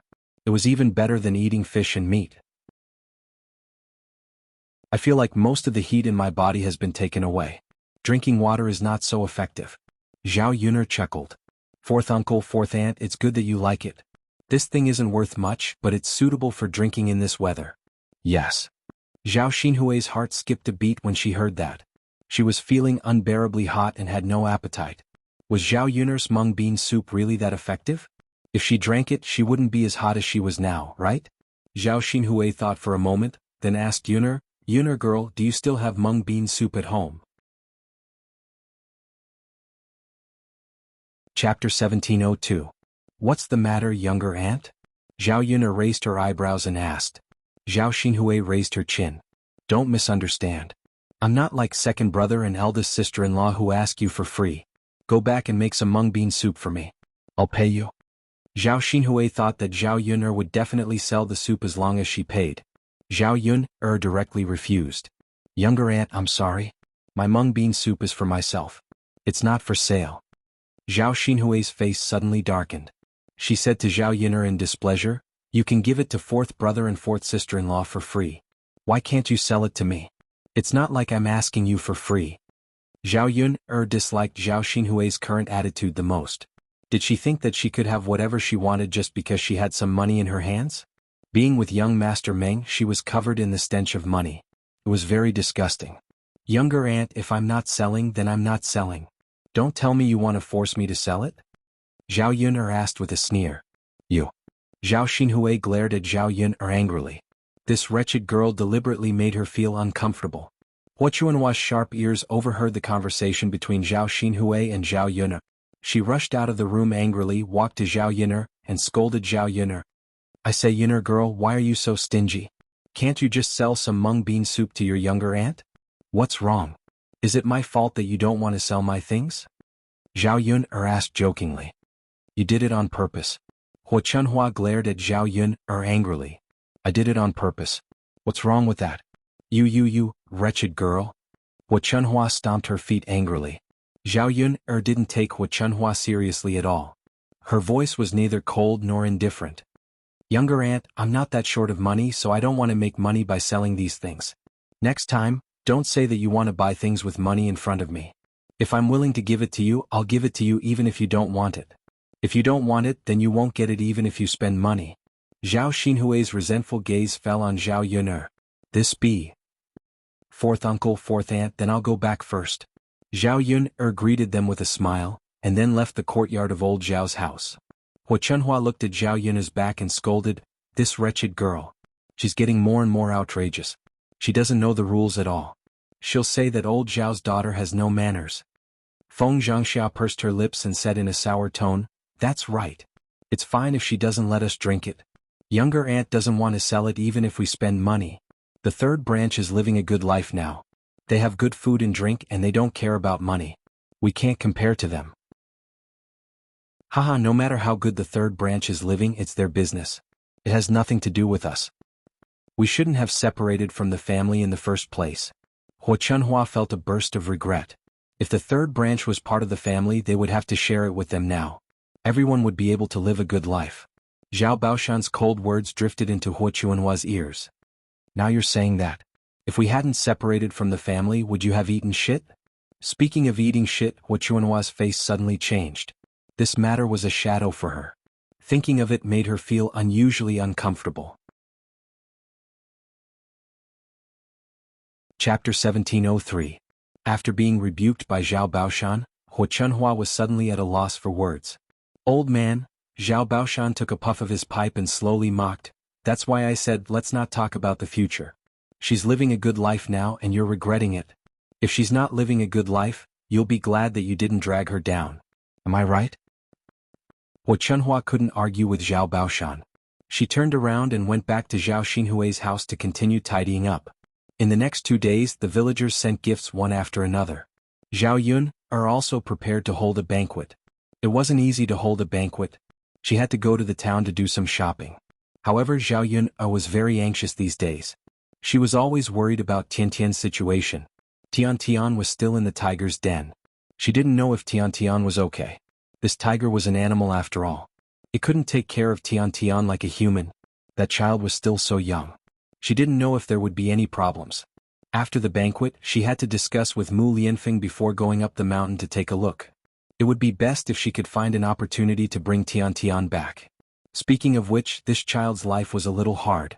She was born prematurely and was abandoned by her parents. It wasn't easy for her to get better, but she was taken away by a white tiger. Zhao Yun'er couldn't help but worry. She didn't know if Tiantian's life would be bumpy. The well at home began to be officially built. After a while they would be able to use the well water. It would save them the trouble of fetching water from the river. Zhao Yun'er didn't neglect the renovation of the courtyard. After the fence was completed, Zhao Yun'er and Mu Lan went up the mountain together. They found some wild flowers and dug them back to plant in the courtyard. It would be best if she planted some fruit trees such as grape trees, pomegranate trees and orange trees. When the fruits ripened she could pick them to eat. The day before the banquet, Zhao Yun'er ran to Yang City to start shopping. Zhao Yun'er bought some meat, chicken, duck and fish. She mainly spent money on the meat dishes. She bought a lot of vegetables but didn't spend much money. The country people like to eat meat the most when drinking wine, so they usually ate vegetarian food at home. When Zhao Yun'er arrived in Yang City, she found that Zhao Ping'er and Ma Xiaofeng had already started setting up a stall. Both of their injuries And they could start setting up a stall to earn more money? When did you start setting? Zhao. Zhao. Sister, Zhao. She said, when did you start? Zhao, sister. Sister. When? Sister, send? If I hadn't come to Yang City to buy things, I wouldn't have known that you had already set up a stall. How much money did you take from me? Zhao Ping'er's expression was a little ugly. You. What nonsense are you talking about? Who took your money? Zhao Yun curled her lips and sneered. Is that so? You set up a stall so sneakily. You didn't share the money you earned with me. How dare you say that you didn't take my money? Ma Xiaofeng hurriedly explained to Zhao Yun. Sister Yun, you misunderstood. How could we take your money? We just set up this stall today. Naturally, we'll share the money with you when we earn. Zhao Yun turned to Ma Xiaofeng and raised her eyebrows. Is that so? Ma Xiaofeng smiled embarrassedly. Of course. Sister Yun, how could we lie to you? Sister Ping, don't you think so? Chapter 1704. How could Zhao Yun believe their nonsense? They just wanted to give her less money, thinking that she didn't know that they were secretly setting up a stall. These two people were dishonest, so she didn't need to continue working with them. Elder sister Ping or younger sister Xiao Feng, I'll know whether or not you've just set up a stall today, so you can't fool me. But since you're dishonest, I don't think I need to continue working with you. When Zhao Ping'er and Ma Xiaofeng ran out of the mushroom powder in their hands, she wouldn't provide any more. Naturally, their business wouldn't be able to continue. When Zhao Ping'er and Ma Xiaofeng heard Zhao Yun'er's words, their expressions changed and they said anxiously, Zhao Yun'er, how can you do this? Seeing Zhao Ping'er's anxious look, Zhao Yun'er replied indifferently, Sister Ping'er, you didn't abide by the agreement first. How can you say that it's my fault? When did I say I wouldn't give you a share? The reason why I didn't give you the money for these few days was that I deliberately kept it for my medical expenses. Your family's little black bit me, so you have to compensate me, right? Zhao Yun'er laughed coldly. You reap what you sow. You provoked my family's little black first. Anyway, you have to compensate me for my medical expenses. I'm just keeping it. When Zhao Yun'er saw Zhao Ping'er's tyrannical look, she said, all right then. Sister Ping'er, you can forget about the money you deducted, but our cooperation ends here. When Ma Xiaofeng heard this, she became anxious and scolded Zhao Ping'er in her heart for being so stupid. How much money was deducted? If Zhao Yun'er ended their cooperation, they wouldn't be able to earn much money in the future, and their losses would be more than that. Sister Yun'er, don't be agitated. Our cooperation still needs to be done. Sister Ping'er was a little impulsive. This is her fault. She shouldn't have deducted your money. Ma Xiaofeng hurriedly said to Zhao Yun'er. Zhao Ping'er was a little unconvinced. Xiao Feng, why are you helping Zhao Yun'er? It's her fault to begin with. I didn't deduct her money for no reason. Is there a need to bully her like this? Ma Xiaofeng rolled her eyes at Zhao Ping'er in her heart. This woman was simply hopelessly stupid. At this time she still said such words. If Zhao Ping'er really terminated the cooperation with them, she would cry. Sister Ping'er, these are two different things. You should give this money to Sister Yun'er. About the medical fees you can discuss it again. You can't just deduct it like this. Zhao Ping'er pursed her lips and said unhappily, discuss it with her? Discuss my ass. Why would an unreasonable person pay for my medical bills? I don't want to suffer this loss for nothing. If it weren't for Zhao Yun'er, Ma Xiaofeng really wanted to crack open Zhao Ping'er's head to see if Zhao Ping'er's brain was filled with shit. Did some words have to be said clearly for Zhao Ping'er to understand? Zhao Yun'er's eyes turned cold. Zhao Ping'er's days were still too carefree. Since that's the case, then the money I got from setting up the stall these few days will be used as Sister Ping'er's medical fees. In the future, no matter how much money Sister Ping'er earns, it has nothing to do with me. There's no need for our cooperation to continue. I won't cooperate with people who aren't honest, and I don't want to waste time arguing. Zhao Yun'er said and turned to leave. Ma Xiaofeng rushed in front of Zhao Yun'er and blocked Zhao Yun'er's way. Chapter 1705. Discuss? There's no need for that. Doing business is all about honesty. Since you're not sincere, I don't need to continue working with you. In the future we'll go our separate ways. I wish you a prosperous business and make a lot of money. Zhao Yun'er sneered. Ma Xiaofeng frowned and pulled Zhao Ping'er's sleeve. She said to Zhao Ping'er, Sister Ping, hurry up and apologize. What are you doing here? We're in the wrong. Apologize to Sister Yun. Ma Xiaofeng thought that Zhao Yun'er would be angry, so she terminated the cooperation. If Zhao Yun'er's anger subsided after the apology, everything would be fine. Zhao Ping-er pursed her lips and looked reluctant. She thought that without Zhao Yun'er, the business couldn't continue. For the sake of money she could only suffer. Okay then. Zhao Yun'er, it's my fault. I'll apologize to you, okay? Zhao Ping-er didn't have a trace of apology in her tone when she apologized. Instead, she felt that her apology was letting Zhao Yun'er off easy. Zhao Yun'er's mouth raised a playful smile. Sister Ping-er said it's okay, so it's okay? Am I so easy to talk to? Zhao Ping-er glared at Zhao Yun'er angrily and rolled up her sleeves. Zhao Yun, what do you mean? I'm already like this and you still can't do it? What do you want? Zhao Yun'er replied faintly, I don't want anything. I just don't want to continue working with you. There's nothing to do with it. After that, Zhao Yun'er broke free from Ma Xiaofeng's grip on her hand and left arrogantly. Seeing that Zhao Yun'er didn't want to work with them anymore, Ma Xiaofeng's heart suddenly sank. Without Zhao Yun'er's secret recipe, her breakfast stall couldn't make any money at all. How would she have the money to support her family? Ma Xiaofeng put all the blame on Zhao Ping-er. If it weren't for Zhao Ping-er, this situation wouldn't have happened. It was useless to scold Zhao Ping-er now. Ma Xiaofeng let out a heavy sigh. She had to think of another way. That's too much. Zhao Ping-er shouted angrily and complained to Ma Xiaofeng. Xiaofeng, look at her. Isn't she reasonable? You're using this to threaten me. I've already apologized, what else do you want me to do? Ma Xiaofeng ignored Zhao Ping-er because she wasn't in the mood. Zhao Ping-er glanced at Ma Xiaofeng. Seeing that Ma Xiaofeng's face was a little ugly, she quickly asked, Xiaofeng, what's wrong? Ma Xiaofeng took a deep breath and said lightly, Sister Ping-er, you should think about what we're going to do in the future. How are we going to continue with this business? Why did you have to offend Sister Yun-er? Zhao Ping-er bit her lower lip. Xiaofeng, Sister Ping-er, you know that without Sister Yun'er's secret recipe our breakfast won't taste good. The business will definitely be bad later. We won't be able to make much money at all after a day of hard work. Then what should we do? Ma Xiaofeng said unhappily, Sister Ping-er, you're the one who made this mess. Shouldn't you think of a solution? Why are you asking me? Zhao Ping-er was suddenly speechless. She was just arguing with Zhao Yun'er in a moment of anger. She didn't expect that it would lead to such a situation. The breakfast stall's business must be done. Otherwise, where would she get money? Without money, she didn't know what the family Qin people would say about her.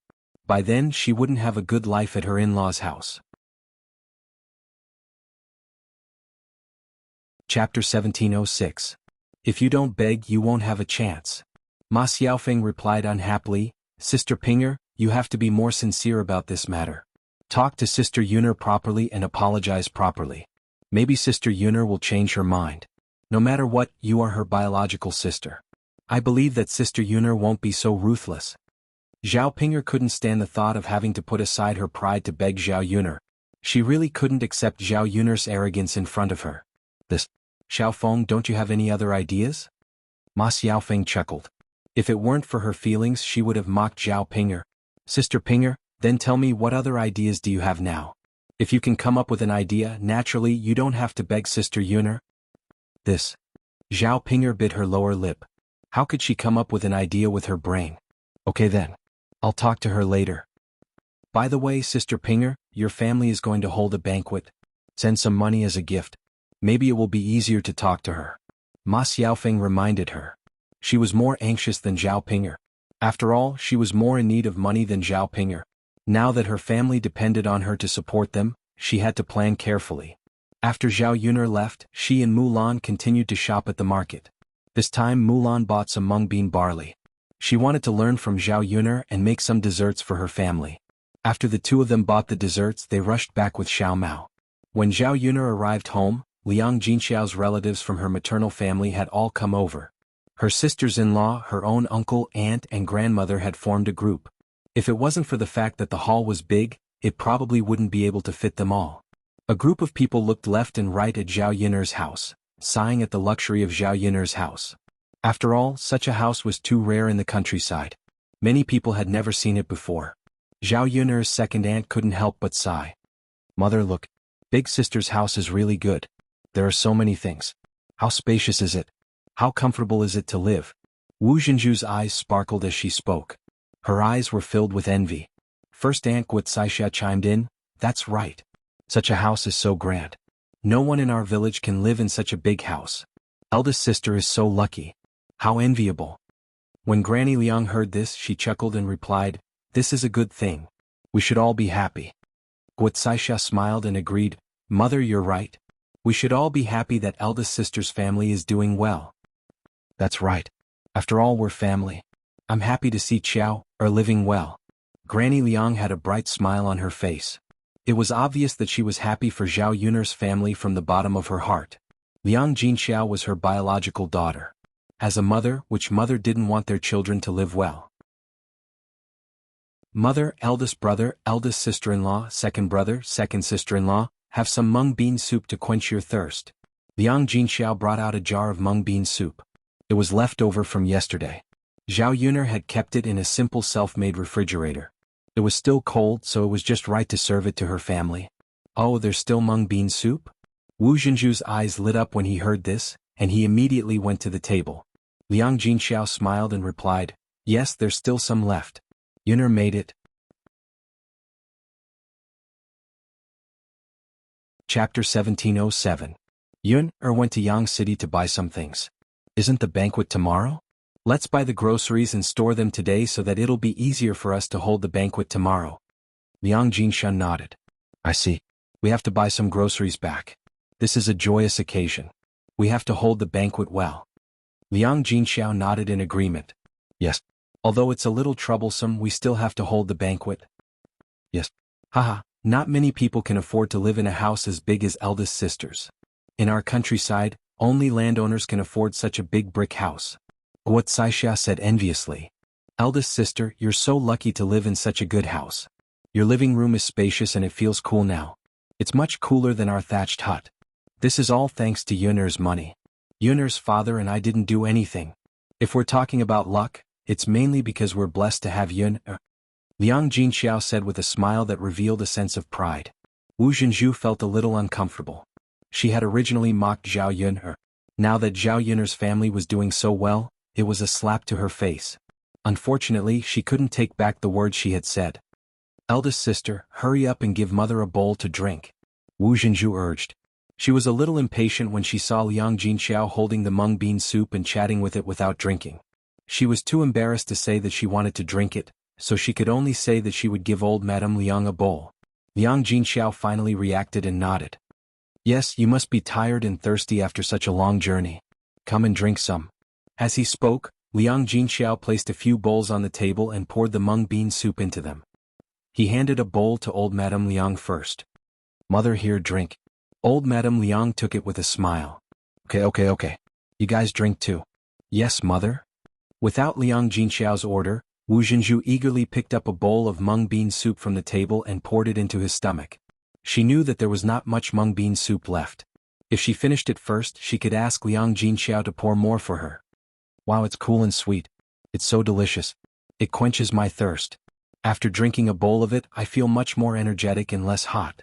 Wu Zhenju sighed. After the two men finished drinking, they said, this mung bean soup is similar to Yun'er's sour plum soup. They're both thirst-quenching. While speaking, the two men wiped the sweat beads on their foreheads. They felt very comfortable. Their whole body was sweating and they felt a lot better. Ever since they finished their work, they didn't stay in the third branch. When they went back, the food they ate wasn't as good as the food in the third branch. Both of them missed the days when they worked. Sister, do you have any more? I'm done. Can you pour me another bowl? After Wu Zhenju gulped down a few mouthfuls of the mung bean soup, he held the bowl in front of Liang Jinxiao.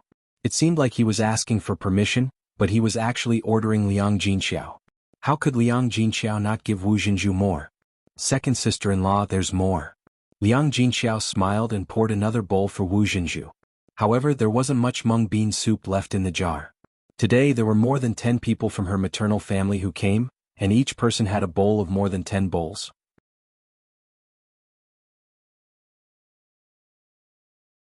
Chapter 1708. Liang Jinxiao shook her head and said, no, it was Yun'er who used ice cubes. Wu Zhenju was slightly stunned. What? She used ice cubes? Where did she get ice cubes on such a hot day? This. Liang Jinxiao hesitated and did not know how to explain. She didn't know how to use the ice cubes. She didn't know what Zhao Yun'er put in the basin, but she made a pile of ice cubes. I don't know either. Yun'er has a lot of ideas. She came up with it. I see. Wu Zhenju did not dwell on this matter and continued to drink the mung bean soup in his hand. The mung bean soup tasted excellent and quenched thirst. It was really a good thing. The adults liked it and the children liked it even more. The few children who were brought over held the bowls and drank it. Liang Xingyue copied Wu Zhenju and quickly drank a bowl of mung bean soup. Then she took the bowl and asked Liang Jinxiao for more. Liang Jinxiao saw that Liang Xingyue was actually here. She did not notice it earlier, but now she noticed it.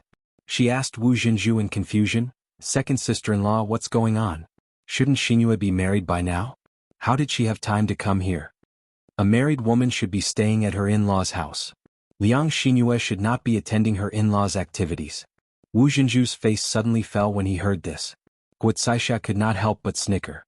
However, she suppressed her emotions and explained to Liang Jinxiao, "Eldest sister, don't you know?" "Know what?" "Sigh, Xingyue's in-laws broke off their engagement, so she did not get married." "What?" Liang Jinxiao was slightly stunned. She did not expect this to happen.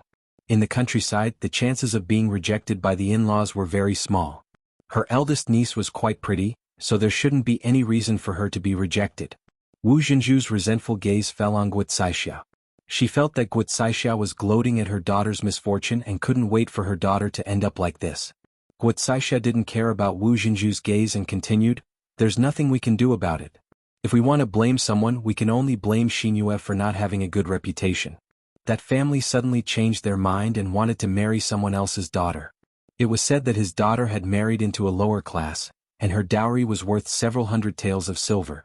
Our Liang family is just an ordinary family. What can we use to compare with them? Since other families' daughters are worth more, they definitely won't want our Liang family's daughter." After Guocaishia's explanation, Liang Jinxiao finally understood what was going on. She thought of her second sister-in-law's smug and proud look. She did not expect that the engagement would be rejected. It was really a slap in the face. No wonder Wu Zhenju looked so embarrassed now. Some things could not be flaunted too much. No one could predict the outcome. The more you flaunted, the more people would laugh at you. Nowadays, both the bride and groom are interested in family background. We can't blame them. However, it's not very kind of them to do this after the engagement. Liang Jinxiao lamented. "There's nothing we can do about it. They are rich and powerful. We don't dare to find trouble with them even if the engagement is rejected," Guocaixia said, hiding the smile on her face. Because of this matter, she had taken pleasure in his misfortune. Chapter 1709. Sometimes one shouldn't be too cocky in life.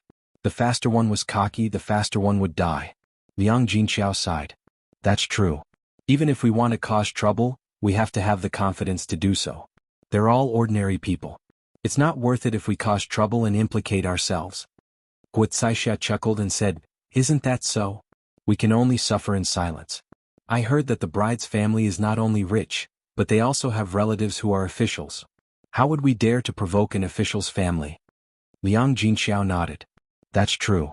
If they're unhappy, they'll say that we're causing trouble for no reason and that we'll suffer when we get caught in jail. Eldest sister, you're right. That's why we didn't go to them to talk about this. Guocaixia hid her smile and secretly glanced at Wu Zhenju. When she saw Wu Zhenju's dark face, she felt even happier. Wu Zhenju pursed his lips and muttered, "My Xingyue is good looking. If they don't know what's good for them and don't want her, they'll definitely find a better one." Guocaixia couldn't help but tease him. "Second sister-in-law, it's not easy to find a good man these days. Moreover, Xingyue's marriage was annulled. Most people would feel uncomfortable. I think it's good enough for her to find a passable man in the village to marry. She can't choose a man with good conditions. If she can't find one, it'll drag Xingyue's age down. When she marries in the future, I'm afraid she can only find a man with worse conditions. He's either poor or old and can't find a wife." Wu Zhenju knew that Guocaixia said this on purpose and vented his anger. "Sister-in-law, what are you talking about? Since my Xingyue can find one once, she can find one a second time. It's fine as long as he's good-looking," Wu Zhenju retorted.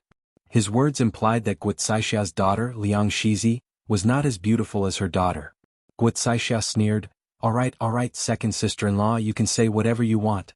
When the time comes, I'll see what kind of good husband Xinyue can find.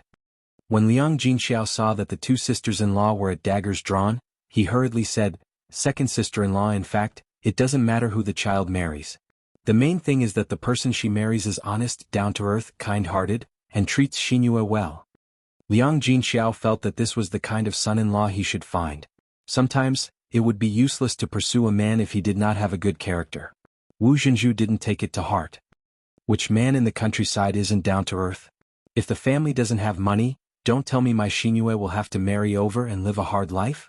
Most importantly, she still hoped that her daughter would marry into a good family so that she could enjoy a good life together with her. Liang Jinxiao was speechless for a moment. Her second sister-in-law felt that way and she couldn't change her mind. Anyway, she felt that a man's character was more important than money. Guo Zixia rolled her eyes and sneered at Wu Zhenju in her heart. Did he really think that rich people were as easy to pick up as cabbages on the street? Although Liang Xinyue was beautiful, her engagement had been broken off and she was not as good as her Liang Shizi. It was good enough that she found an ordinary family to marry. She was still thinking about a rich family. It was simply a fool's dream.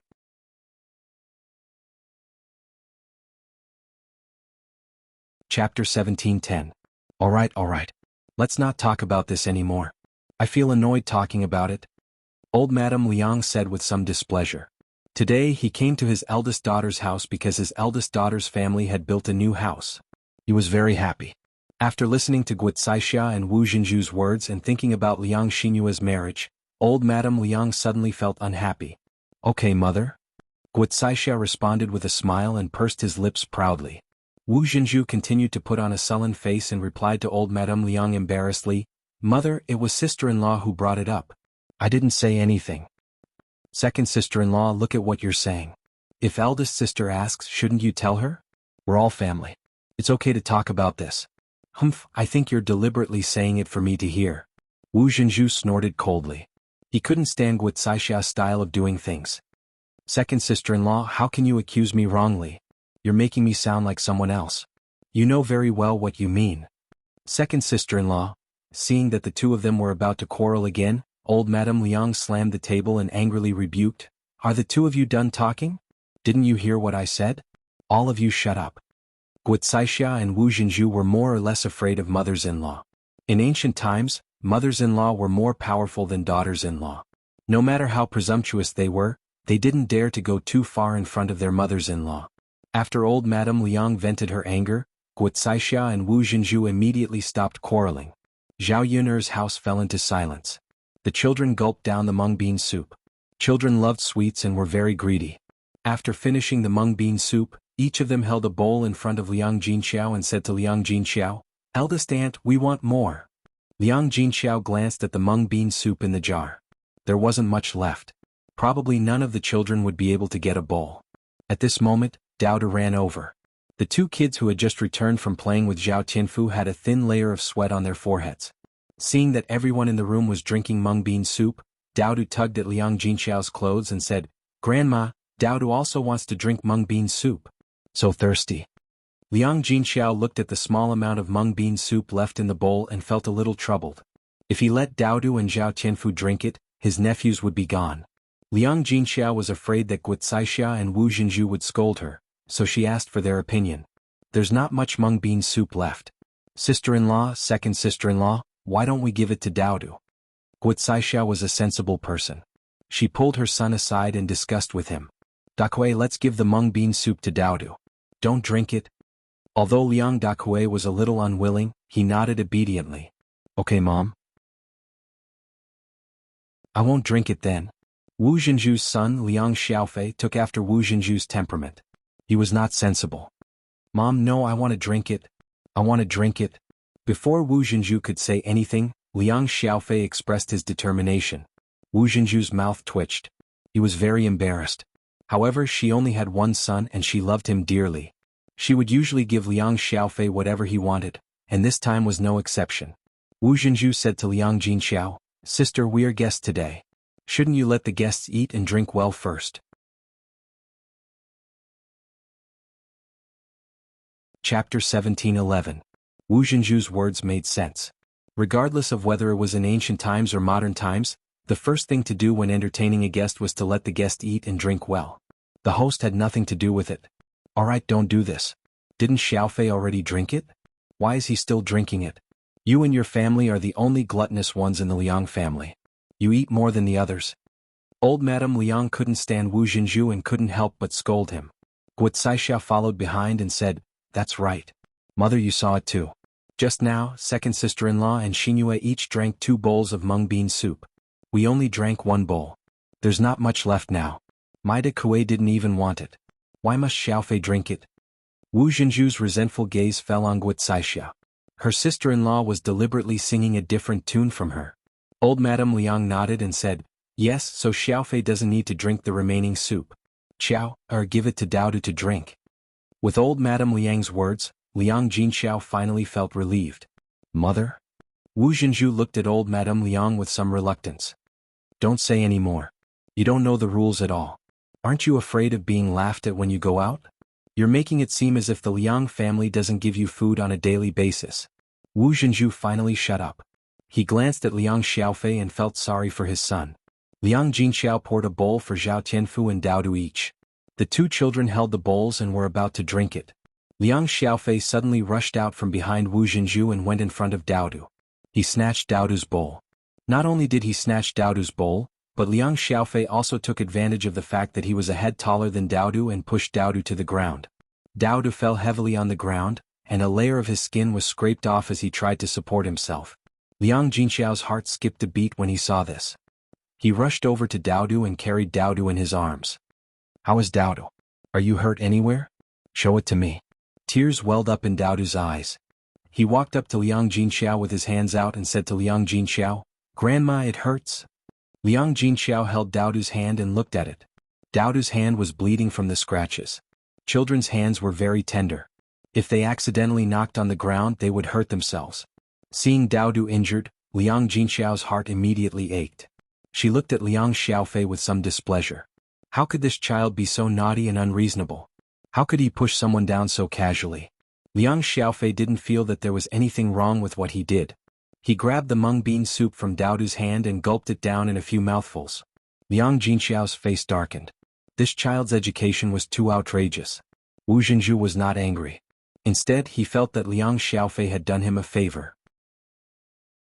Since he could not get it peacefully, he had to snatch it.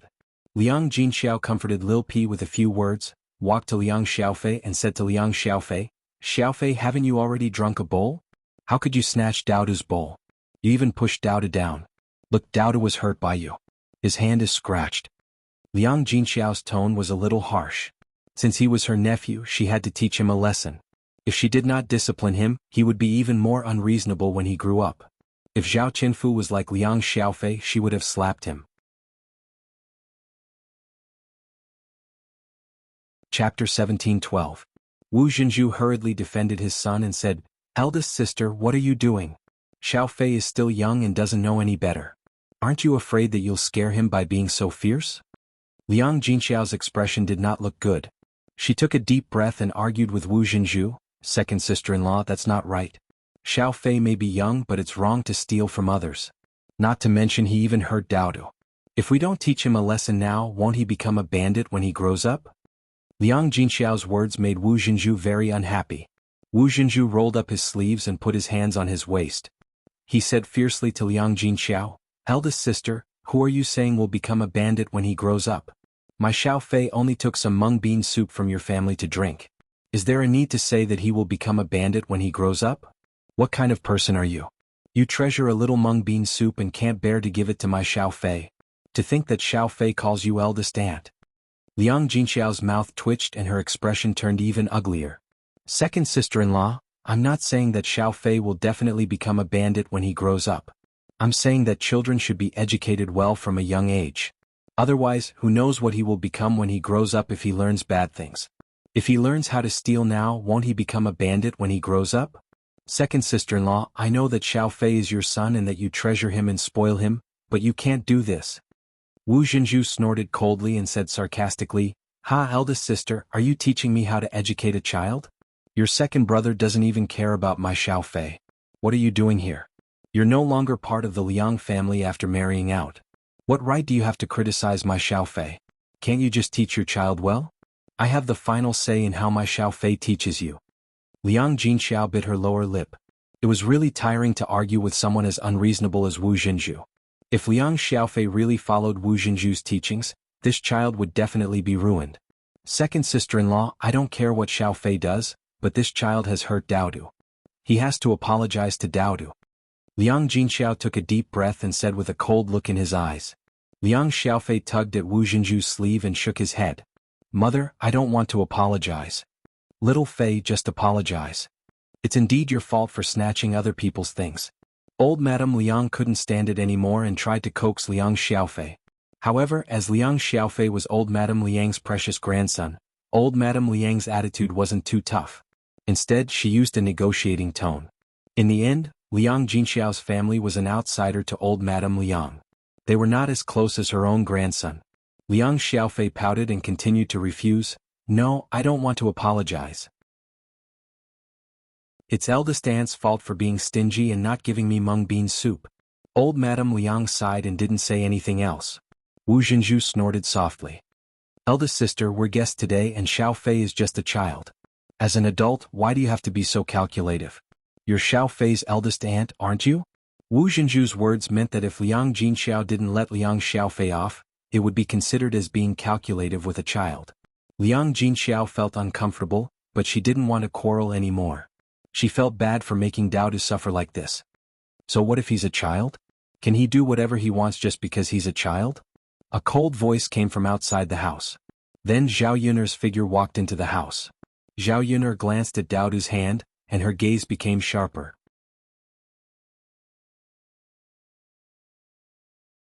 Chapter 17-13.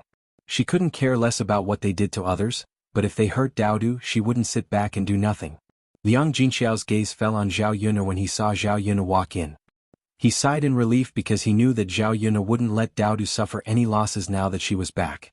Wu Jinzhu was slightly taken aback and looked at Zhao Yun'er. Zhao Yun'er's aura was so oppressive that she couldn't breathe. She couldn't help but feel a chill run down her spine. Wu Jinzhu's mouth twitched and revealed an ugly and fake smile. He greeted Zhao Yun'er. Yun'er, you're back.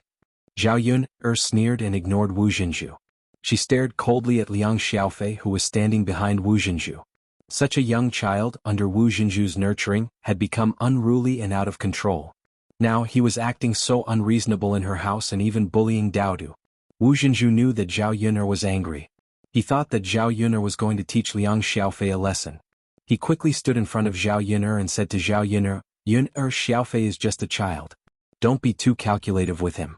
He was just being naughty for a while. It's not a big deal. Zhao Yun'er's lips curled into a cold smile. He's just a child. It's not a big deal. You shouldn't be calculative with a child. Wu Jinzhu smiled embarrassedly. Yeah. We adults shouldn't get involved when children are being naughty. It's normal for small fights to happen. Zhao Yun'er didn't say anything. The smile on her face was too cold. No one could guess what Zhao Yun'er was thinking. It was because of this that Wu Jinzhu felt a sense of danger. Zhao Yun'er walked in front of Daodu and said to Daodu, Daodu, did you hear what your second aunt said? We adults shouldn't get involved in small fights between children. Do you know if I can help you? Daodu nodded and replied in a soft voice, Mother, Daodu knows. Wu Jinzhu sighed in relief. He thought that since Zhao Yun'er said that, she wouldn't pursue this matter. But in the next second, Wu Jinzhu's face. Zhao Yun'er said softly, Since Mother can't help you, then you have to rely on yourself. We can't be at a disadvantage. How others bully you, you have to bully them back. Have you forgotten all the kung fu your father taught you? Why didn't you use it at a critical moment? Uncle Xiaofei is so old, can't you beat him? After being reminded by Zhao Yun'er, Daodu's eyes lit up. Mother, Daodu can do it. Zhao Yun'er patted Daodu's head and said, Since you can, then go. Remember, don't be at a disadvantage. Mother, Daodu knows. Daodu clapped his little hands. His eyes, which were still glistening with tears, suddenly revealed a sharpness that didn't match his age. Wu Jinzhu's heart suddenly tightened. His lips trembled as he asked, Yun'er girl, what are you trying to do? Zhao Yun'er smiled coldly. I'm not trying to do anything. Since it's a matter between children, I naturally won't get involved. I'm just letting Daodu solve it himself. Second aunt, you said it yourself. It's just children being mischievous. We'll just watch. You won't get involved, right?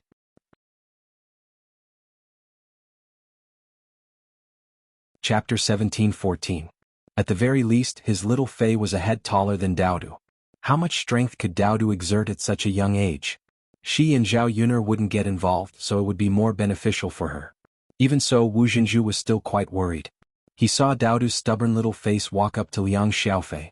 Liang Xiaofei was used to thinking highly of himself, so he didn't put Daodu in his eyes at all. He felt that if he didn't teach Daodu a lesson, he would miss the opportunity to teach him a lesson. Liang Xiaofei put the bowl on the table. When he was about to reach out to hit Daodu, he was thrown heavily to the ground by Daodu with a handsome shoulder throw. Ah! Liang Xiaofei screamed in pain. However, this was just the beginning. After Daodu threw Liang Xiaofei to the ground, he punched Liang Xiaofei's chest a few times. Zhao Yuner watched coldly from the side. No matter how ruthless Daodu was, it was Liang Xiaofei's own fault. She had to teach Daodu a good lesson. He shouldn't be taken advantage of when he was young, so he shouldn't be too weak when he grew up. After all, Daodu often followed Liang Jinxiao. Zhao Yuner was afraid that Daodu would be influenced by Liang Jinxiao. In any era, a person who was too weak would only be bullied. She didn't want to see Daodu like that. Daodu was encouraged by Zhao Yuner and became even more ruthless. He directly used Liang Xiaofei as a daily target to train his skills. Thus, everyone watched as a 3-year-old child pressed another child who was a head taller than him to the ground and beat him up merrily. The older child didn't even have the strength to fight back. Wu Jinzhu was stunned for a few seconds. After seeing this scene, he was stunned. He hurriedly tried to push Daodu away from Liang Xiaofei, but Zhao Yuner blocked him. Second aunt, what are you doing? Zhao Yuner asked with a cold smile. Wu Jinzhu said angrily, Yuner, look at what Daodu has done to my little Fei. Zhao Yuner smirked and asked, so what? It's just a fight between children. Didn't second aunt say that before? Why are you feeling sorry for little Fei now? Can't bear to see him get beaten up by my Daodu? Wu Jinzhu was so angry that his face turned ashen. He pointed at Zhao Yuner and scolded, what fight? Are you blind or what? My little Fei's face is bruised and swollen. This isn't light. Zhao Yuner put her hands on her waist and said indifferently, second aunt really does feel sorry for her son. However, you are so agitated when your little Fei gets beaten up. My Daodu was pushed to the ground and scraped his hand, but you are so casual about it. You can't say that your son is a treasure while someone else's son is trash, right? You, second aunt, little Fei can't beat my Daodu because little Fei doesn't have the ability. He's so much older than my Daodu, but he was pushed to the ground and beaten up. How embarrassing. Second aunt is an adult, so don't help her. Otherwise, if an adult like you bullies my Daodu, I won't let you off. Zhao Yuner warned coldly. Wu Jinzhu was intimidated by Zhao Yuner's sharp gaze. He didn't dare to step forward and could only watch as Liang Xiaofei got beaten up. Hitting Liang Xiaofei's body was more painful than hitting her. Daodu, why are you being so gentle? Did mother not feed you enough and you don't have any strength now? Zhao Yuner called out to Daodu.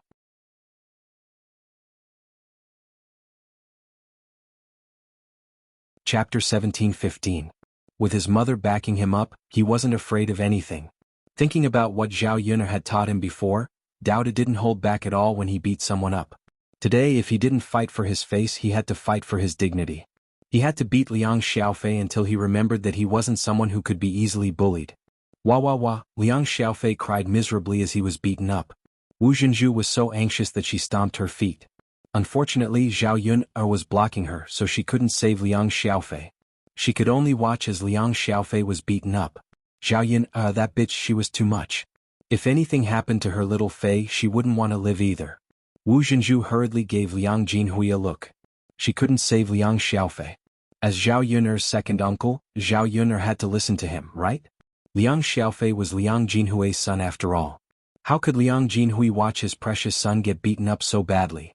Thus, he took a step forward and discussed with Zhao Yuner. Yuner girl, our little Fei was in the wrong this time. I apologize to you. Look, Daodu has been beating him up for so long. Shouldn't he let our little Fei go? Zhao Yuner's eyes turned cold.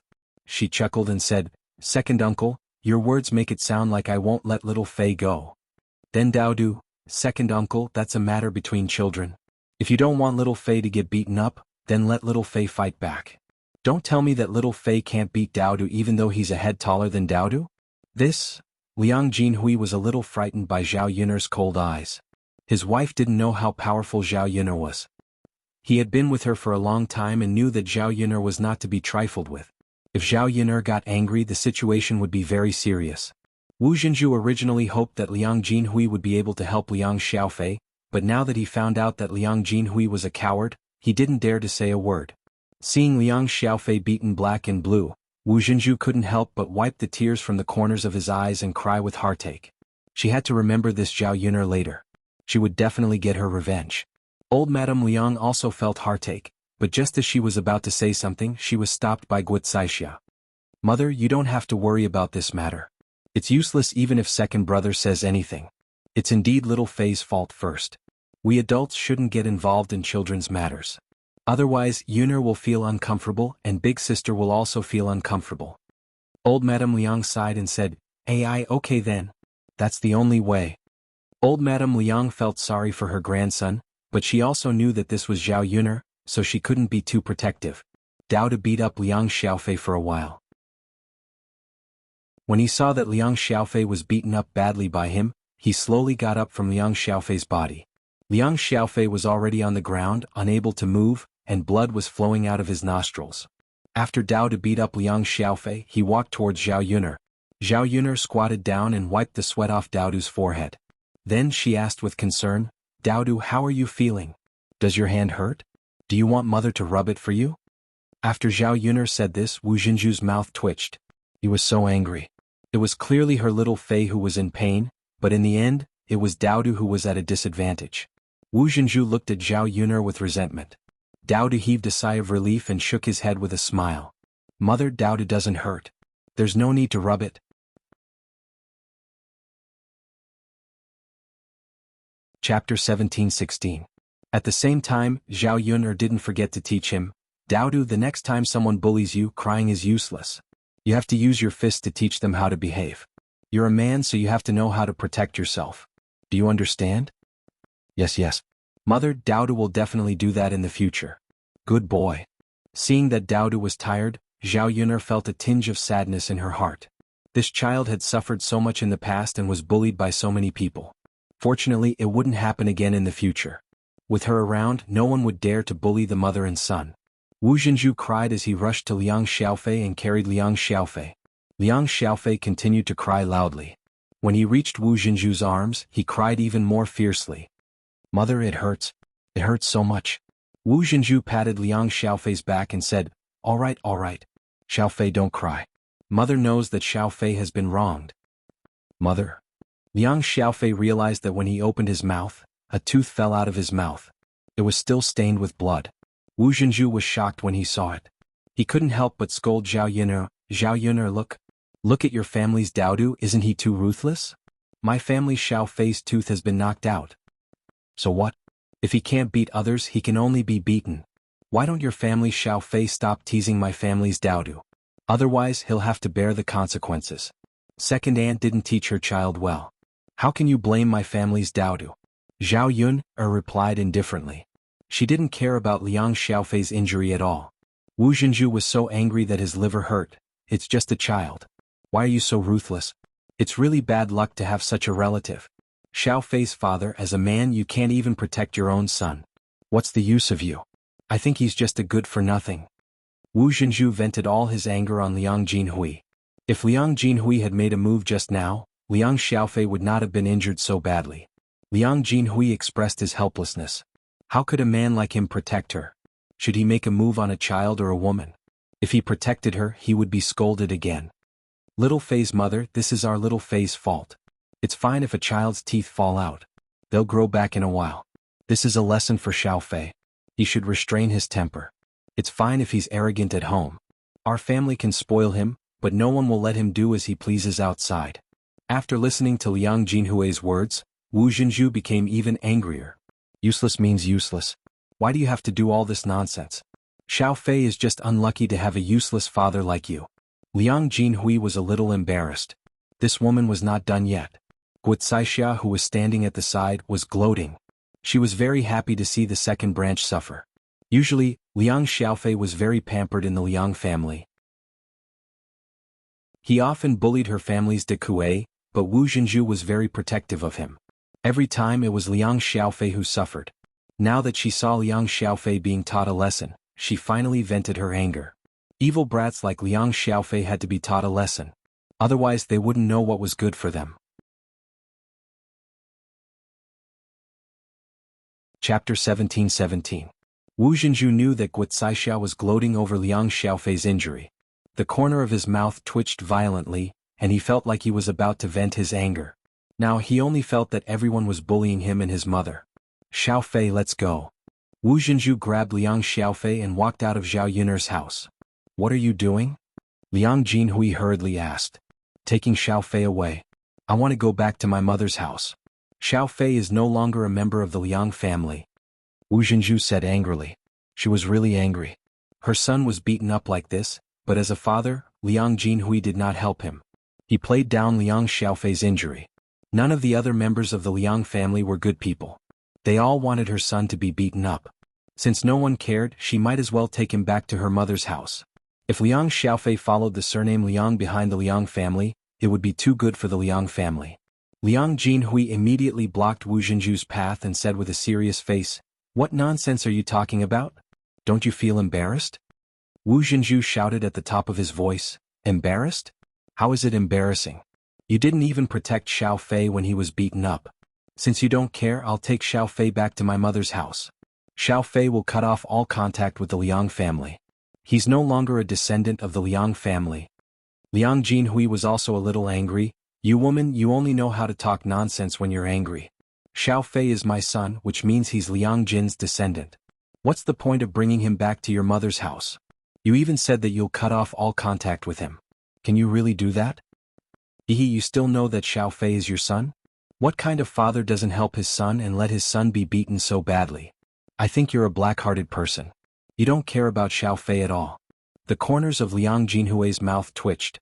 He felt helpless. He didn't know what to say to such a woman. "Second sister-in-law, we're a family. Why are you making such a fuss? It's just a small quarrel between children, but you're making it sound so serious." Guo Caixia stepped forward and tried to persuade her, but she only added fuel to the fire. "Small fights? You knocked out my Xiaofei's teeth and you call that a small fight? The way I see it, they can't wait to beat my Xiaofei to death. My family's Xiaofei has a tough life, otherwise he would probably be dead by now." Wu Jinju continued to tug at Liang Xiaofei, as if he was determined to leave. "Why are you making a fuss at such a bad time? Aren't you afraid of being laughed at by others? If you want to leave, you can leave. Leave little Fei behind.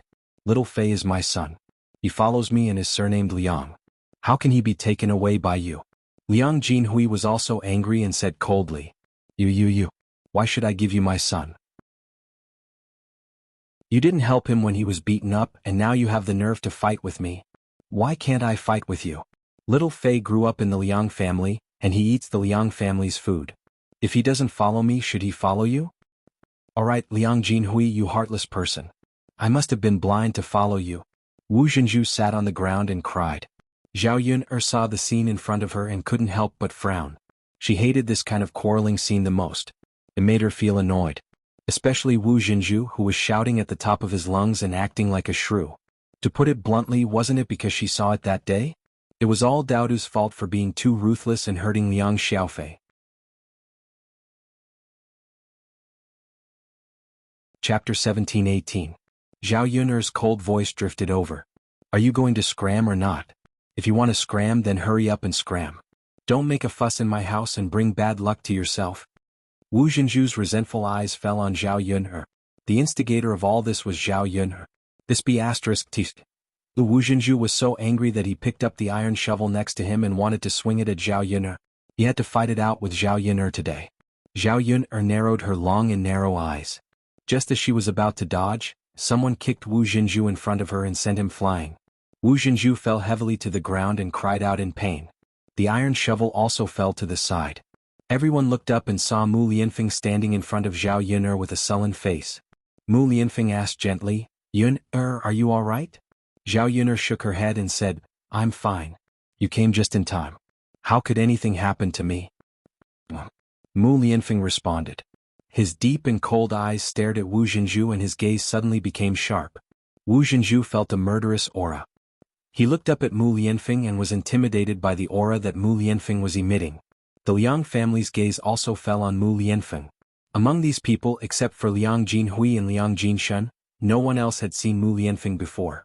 Mu Lianfeng was wearing a purple brocade robe and exuded the aura of a noble.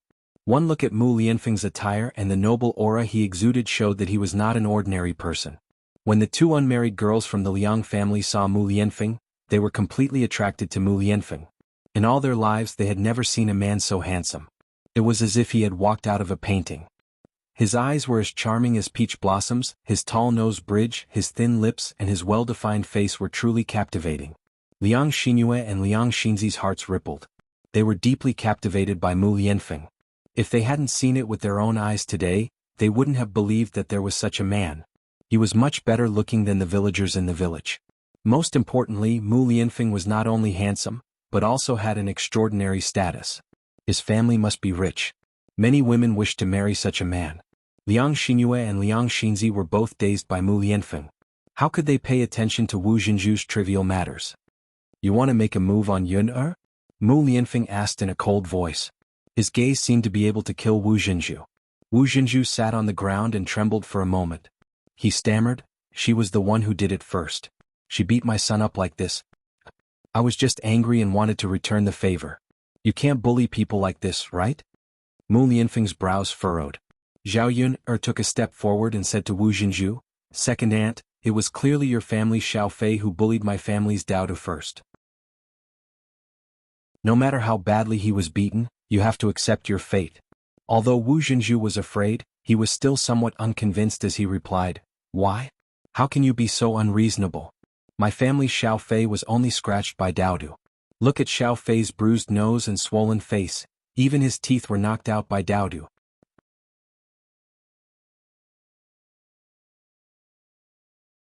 Chapter 17-19. Wu Jinju and the rest of the Liang family were stunned by Zhao Yun'er's words.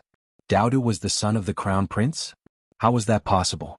Although Liang Jinhui and Liang Jinshen knew that Mu Lianfeng's identity wasn't ordinary, they didn't know that Mu Lianfeng was the current crown prince. If that was true, then Daodu's identity was incomparably noble. What? Wu Jinju asked in disbelief. He thought that he had misheard. How could Daodu be the son of the crown prince? He was clearly a bastard. Zhao Yun-er didn't know who gave birth to him.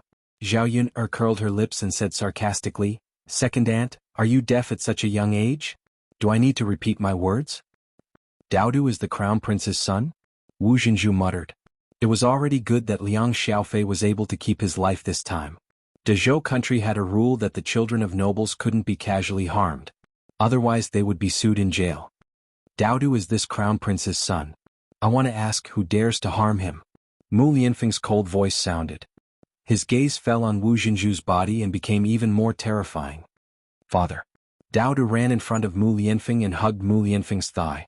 Mu Lianfeng picked up Daodu and held him in his arms. He rubbed Daodu's body and asked, "Where are you hurt? Let father take a look." Daodu raised his soft little hand and placed it in front of Mu Lianfeng. Then his soft voice sounded in Mu Lianfeng's ear, "Father, it hurts here." Mu Lianfeng glanced at Daodu's little hand. There was indeed a scratch. It was a good thing that it wasn't a big deal. Otherwise he wouldn't let the person who hurt Daodu have it easy, even if it was just a child. "Are you better now?" Much better. Later, father will help you wipe it with medicinal wine." "Yes, father." Seeing the father-son relationship between Mu Lianfeng and Daodu, the Liang family was stunned. Then, the man in front of them was the current crown prince? They might not believe it if it was someone else, but Mu Lianfeng's attire and the aura he exuded made them believe it. Liang Xinyue and Liang Xinzi looked at Mu Lianfeng with even more dazed eyes. Crown prince. What a noble status. No wonder Mu Lianfeng looked different from the rest. He was different from the villagers. This kind of man with such an extraordinary status really made people fall head over heels for him. Wu Jinju trembled and panicked. "That? Crown prince? My family's Xiaofei really didn't do it on purpose. Please don't take it to heart." Mu Lianfeng coldly hooked his lips. "Don't take it to heart? Does this crown prince's son allow you to humiliate him?" Wu Jinju was so frightened that he quickly pulled Liang Xiaofei to kneel in front of Mu Lianfeng and shouted, "Crown prince, please be magnanimous and let our family Xiaofei go. It's all this child's fault. It's all his fault." Liang Jinhui also quickly knelt down to plead, "That's right, Crown Prince. Xiaofei is still a child. Please forgive him. It's our fault for not teaching him well. You can blame us." Mu Lianfeng didn't say anything. He just hugged Daodu and casually asked a few unimportant questions. Wu Zhenju and Liang Xiaofei's foreheads were covered with a layer of sweat. They were afraid that Mu Lianfeng would be unhappy and directly send Liang Xiaofei to prison.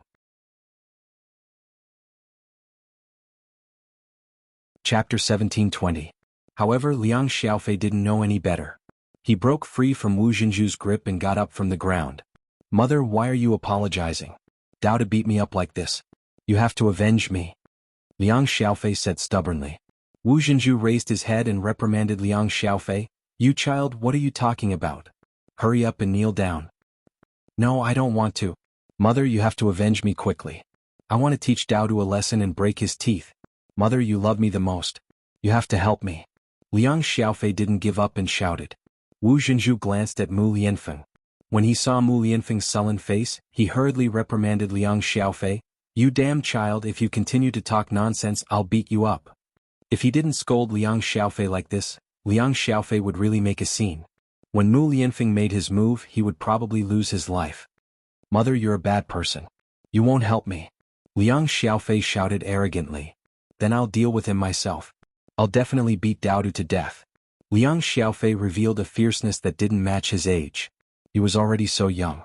This kind of child would definitely dare to do anything when he grew up. In the end, it was because his parents spoiled him too much. They thought that he was the oldest and couldn't bear to be wronged or suffer. After being bullied, he reacted this way. Wu Zhenju's heart thumped. This damn child, it's over, it's over. If the heir heard this, he definitely wouldn't let her precious son off easily. "Who told you to talk nonsense? Who told you to talk nonsense?" Wu Zhenju was so angry that he got up from the ground and slapped Liang Xiaofei a few times. Liang Xiaofei's mouth was suddenly swollen, and he couldn't speak for a while. 2 more teeth fell out of his mouth after Wu Zhenju slapped him. "Wah wah wah." Liang Xiaofei cried even more miserably. As he cried, saliva dripped from his mouth along with blood. It was a ghastly sight.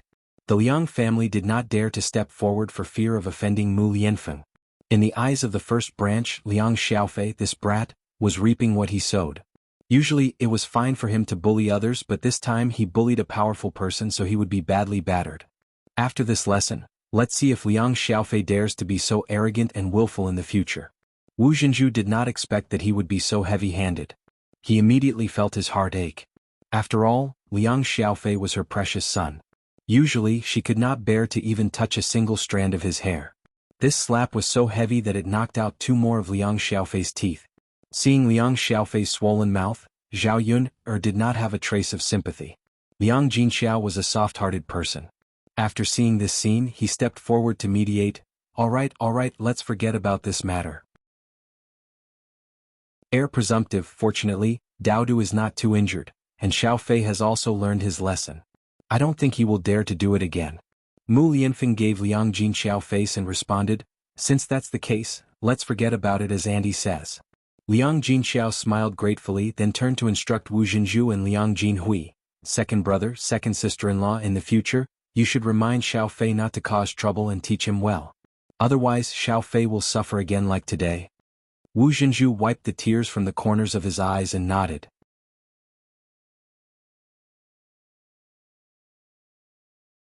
Chapter 1721. Wu Zhenju sighed deeply in his heart. He could only let his Xiaofei suffer.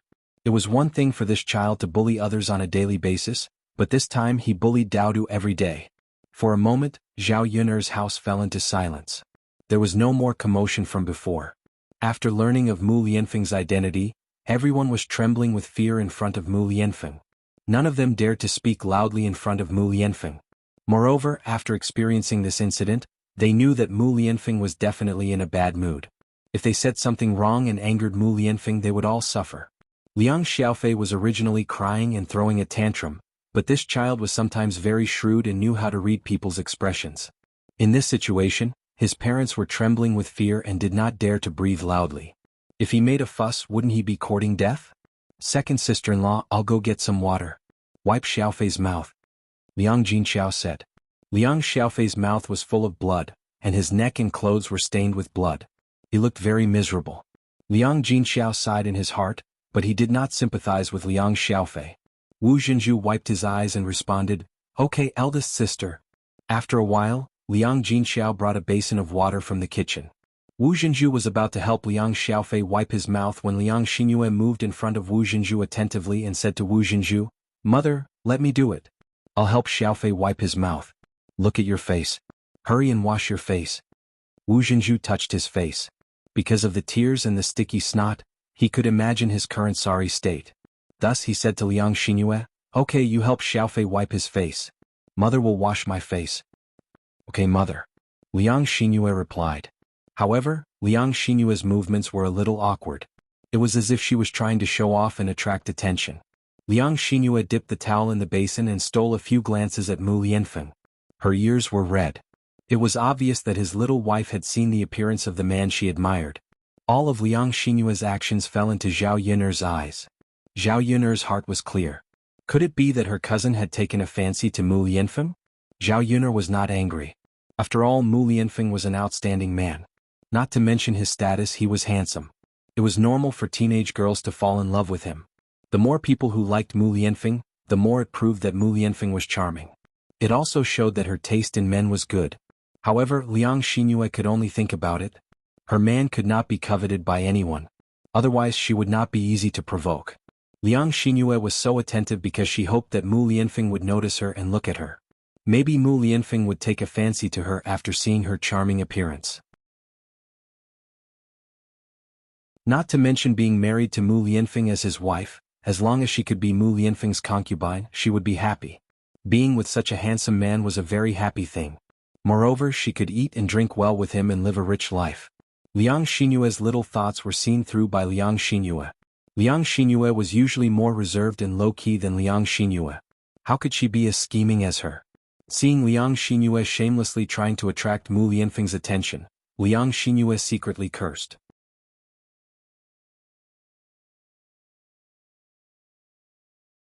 Chapter 1722. Normally, Liang Xinzi couldn't stand Liang Xinyue's mouth, and this time she despised it even more. She silently hoped that Mu Lianfeng wouldn't look at Liang Xinyue, and that he wouldn't be captivated by Liang Xinyue's seductive appearance. What disappointed Liang Xinzi was that Mu Lianfeng did indeed look at Liang Xinyue, and his gaze was somewhat deep. When Liang Xinyue saw that she had attracted Mu Lianfeng's attention, her heart immediately bloomed with joy. She shyly lowered her head, and her movements became even more bashful. However, Liang Xinyue didn't pay attention, and the strength of her hand that was wiping Liang Xiaofei's mouth suddenly increased by quite a bit. "Ah!" Liang Xiaofei screamed. Liang Xinyue was shocked by Liang Xiaofei and couldn't help but scold Liang Xiaofei, "What are you yelling for? Aren't you afraid of scaring people to death?" Liang Xiaofei glared at Liang Xinyue and complained unhappily, "Sis, you hurt me and you don't allow me to scream?" Liang Xinyue rolled her eyes at Liang Xiaofei. "You deserve it. Who told you to cause all this trouble? I was kind enough to help you wipe your mouth, and you didn't know how to endure the pain?" Liang Xiaofei's resentful gaze fell on Liang Xinyue, and he muttered, "Sis, you were distracted by Daoda's father and that's why my mouth hurt. You still have the nerve to scold me." After Liang Xiaofei finished speaking, everyone in the room looked at Liang Xinyue. Liang Xinyue immediately blushed. When Liang Xinzi saw this, she couldn't help but cover her mouth and secretly laugh. This Liang Xiaofei's words were too honest, but what he said was the truth. Looking at Liang Xinyue, he felt a little embarrassed. A big girl like her was actually staring at another man like a love-struck fool. Liang Xinyue's face turned even redder. She was a girl after all. She still had some sense of shame. Liang Xinyue used even more force and scolded Liang Xiaofei, "Do you still know how to talk, you damn child? It hurts, it hurts, it hurts." Liang Xiaofei cried out in pain again. Liang Xinyue snorted. She couldn't wait to teach Liang Xiaofei a lesson. She didn't feel the slightest bit of heartache. Liang Xiaofei angrily pushed Liang Xinyue's hand away. When he saw Wu Zhenju come in, he hurriedly rushed to Wu Zhenju and complained to Wu Zhenju, "Mother, don't let sister wipe my mouth. She wiped my mouth until it's rotten. It hurts so much." Wu Zhenju glanced at Liang Xiaofei's mouth and couldn't help but scold Liang Xinyue, don't you know how to wipe Xiaofei's mouth? Can't you be gentler and more careful? Why did you put so much force into it? Look at Xiaofei's mouth, it's even more swollen."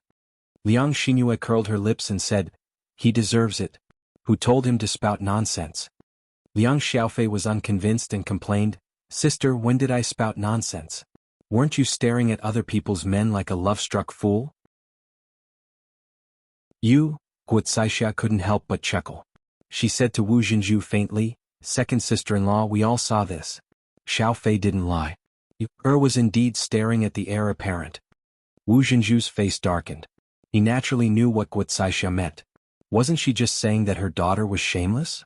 How could an unmarried girl stare at other men and even act like a love-struck fool? Liang Xinyue's face also darkened. She glared at Guocaixia.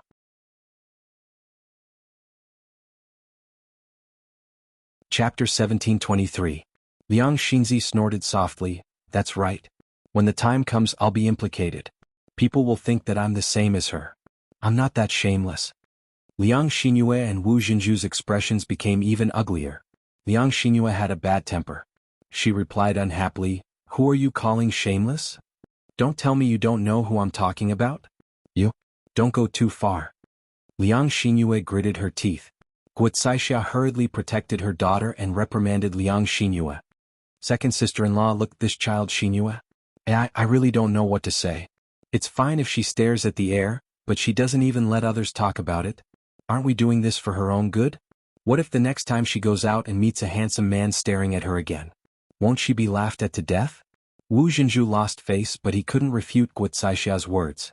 He could only reprimand Liang Xinyue. Did you hear what your eldest aunt said? You're an unmarried girl.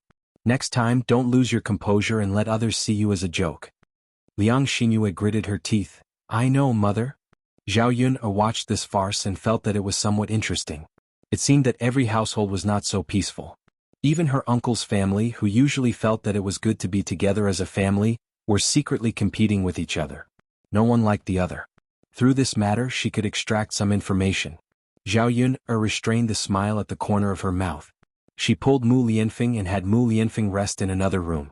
Her man couldn't be coveted by other women. Looking at Mu Lianfeng's departing figure, Liang Xinyue was a bit disappointed. It was good to see such a handsome man for a while. It was pleasing to the eyes. Liang Xinzi was also a bit disappointed. Like Liang Xinyue, she also hoped that Mu Lianfeng would take a look at her. However, she was more self-aware than Liang Xinyue. How could such an arrogant man like him take a fancy to a woman like her? After Mu Lianfeng left, Guocaixia couldn't help but lean in front of Liang Jinxiao and gossip. Eldest sister, is Dao De really the heir's son? Liang Jinxiao replied, Yes, he is. Guocaixia sighed, that is to say that Yun'er was not pregnant with a bastard, but the son of the heir. After Guocaixia finished speaking, she realized that she had let the cat out of the bag and hurriedly explained, Eldest sister, I didn't mean anything else. People were spreading rumors that Yun'er was pregnant with a bastard. I didn't expect it to be the heir's son. This is too unbelievable. Liang Jinxiao pursed her lips. People misunderstood Yun'er in the past. Fortunately, the heir's son has acknowledged her and cleared Daodu's name. Guocaixia couldn't help but feel envious. If Daodu was the heir's son, wouldn't his eldest sister's family become rich together with him? With the heir's status, wouldn't their family be able to live a good life? She was wondering why his eldest sister's family was living so comfortably. They were building a big house and living here and there. It turned out that they had hooked up with the heir's son. With the heir's son around, how could they not live well? Eldest sister Yun'er is really lucky to have given birth to a son for the heir's son. She has finally earned back all the hardships she suffered in the past few years. Liang Jinxiao nodded in agreement. Yes, Yun'er did suffer a lot because of the groundless framing.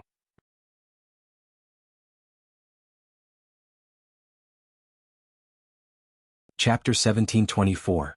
From Guocaixa's point of view, there was nothing special about Zhao Yun'er. At most, her looks could be considered delicate, but she was not the kind of beauty that would attract people's attention at a glance. With Master Shizi's status and looks, he would definitely not fall for a girl like Zhao Yun'er. So Zhao Yun'er must have used some tricks to get pregnant with Master Shizi's child, right? If that was the case, Guocaixia would find out more about it so that her daughter could give it a try. If her daughter could give birth to Master Shizi's children, she would be able to live a life of luxury like Liang Jinxiao's family. Liang Jinxiao was slightly stunned. She really did not know how to answer Guocaixa's question. She did not even know how Zhao Yun'er had gotten pregnant with Master Shizi's child. So she could only reply, this was an accident. Guo Zixia thought that Liang Jinxiao deliberately kept it a secret because she felt that Zhao Yun'er's pregnancy with Master Shizi's child was not honorable. She pursed her lips resentfully. She was curious, but she was too embarrassed to continue asking. An accident? How could it be an accident? Why did such a good thing happen to their family instead of other people? Anyway, she did not believe it. Zhao Yun'er led Mu Lianfeng into the house. When Mu Lianfeng saw that Zhao Yun'er was not in high spirits, he could not help but ask, "Yun'er, what's the matter?" Zhao Yun'er pursed her lips and said to Mu Lianfeng, "Sigh, I'm amazed by your face." "What's wrong with my face? It's too easy to attract bad suitors." Mu Lianfeng's face twitched. He smiled embarrassedly and said, "Yun'er, you can't blame me for this. I didn't want to look like this. I was born this way. Why don't I use the knife to cut myself a few times now? If I get a scar later, I won't be handsome anymore. There definitely won't be other women staring at me. Naturally, I won't attract any rotten peach blossoms." Mu Lianfeng called out to Zhao Yun'er. This man was a little too harsh on himself. "Forget it. You have such a beautiful face. It would be a waste to have a scar on it. But you can go out less in the future. You can only show it to me." As Zhao Yun'er spoke, she moved closer to Mu Lianfeng and lifted Mu Lianfeng's chin, teasing him ambiguously. However, Zhao Yun'er didn't know that her actions had drawn fire to herself. Mu Lianfeng suddenly pulled Zhao Yun'er into his arms. Zhao Yun'er whispered, "Mu Lianfeng, what are you trying to do?" "I want to do you." Zhao Yun'er choked again. She blinked in disbelief. Did these words really come out of Mu Lianfeng's mouth? That's not possible, right? Usually Mu Lianfeng was very serious. When did he become so coquettish and say such words? What are you saying?" Zhao Yun'er blushed and pouted. "I said, I want to do you." Mu Lianfeng repeated. Zhao Yun'er glared at Mu Lianfeng and said unhappily, "Saying such shameless words in broad daylight, aren't you afraid of being heard by others? Don't you have any shame? In any case, you're still an heir, aren't you?" Mu Lianfeng didn't take it seriously and replied, "So what if I'm an heir? Can't an heir be interested in having sex? Confucius said that food and sex are human nature. If I say such words to my wife, who can laugh at me?" You're tuning in to the Han Li's Wuxia Chronicles YouTube channel. We're so grateful for your support, and don't forget to subscribe to join us on this incredible journey through captivating stories. Your generosity through donations truly makes a world of difference, as it's the primary source of revenue that allows me to expand and enhance this channel for you. Thank you from the bottom of my heart for being a part of this adventure.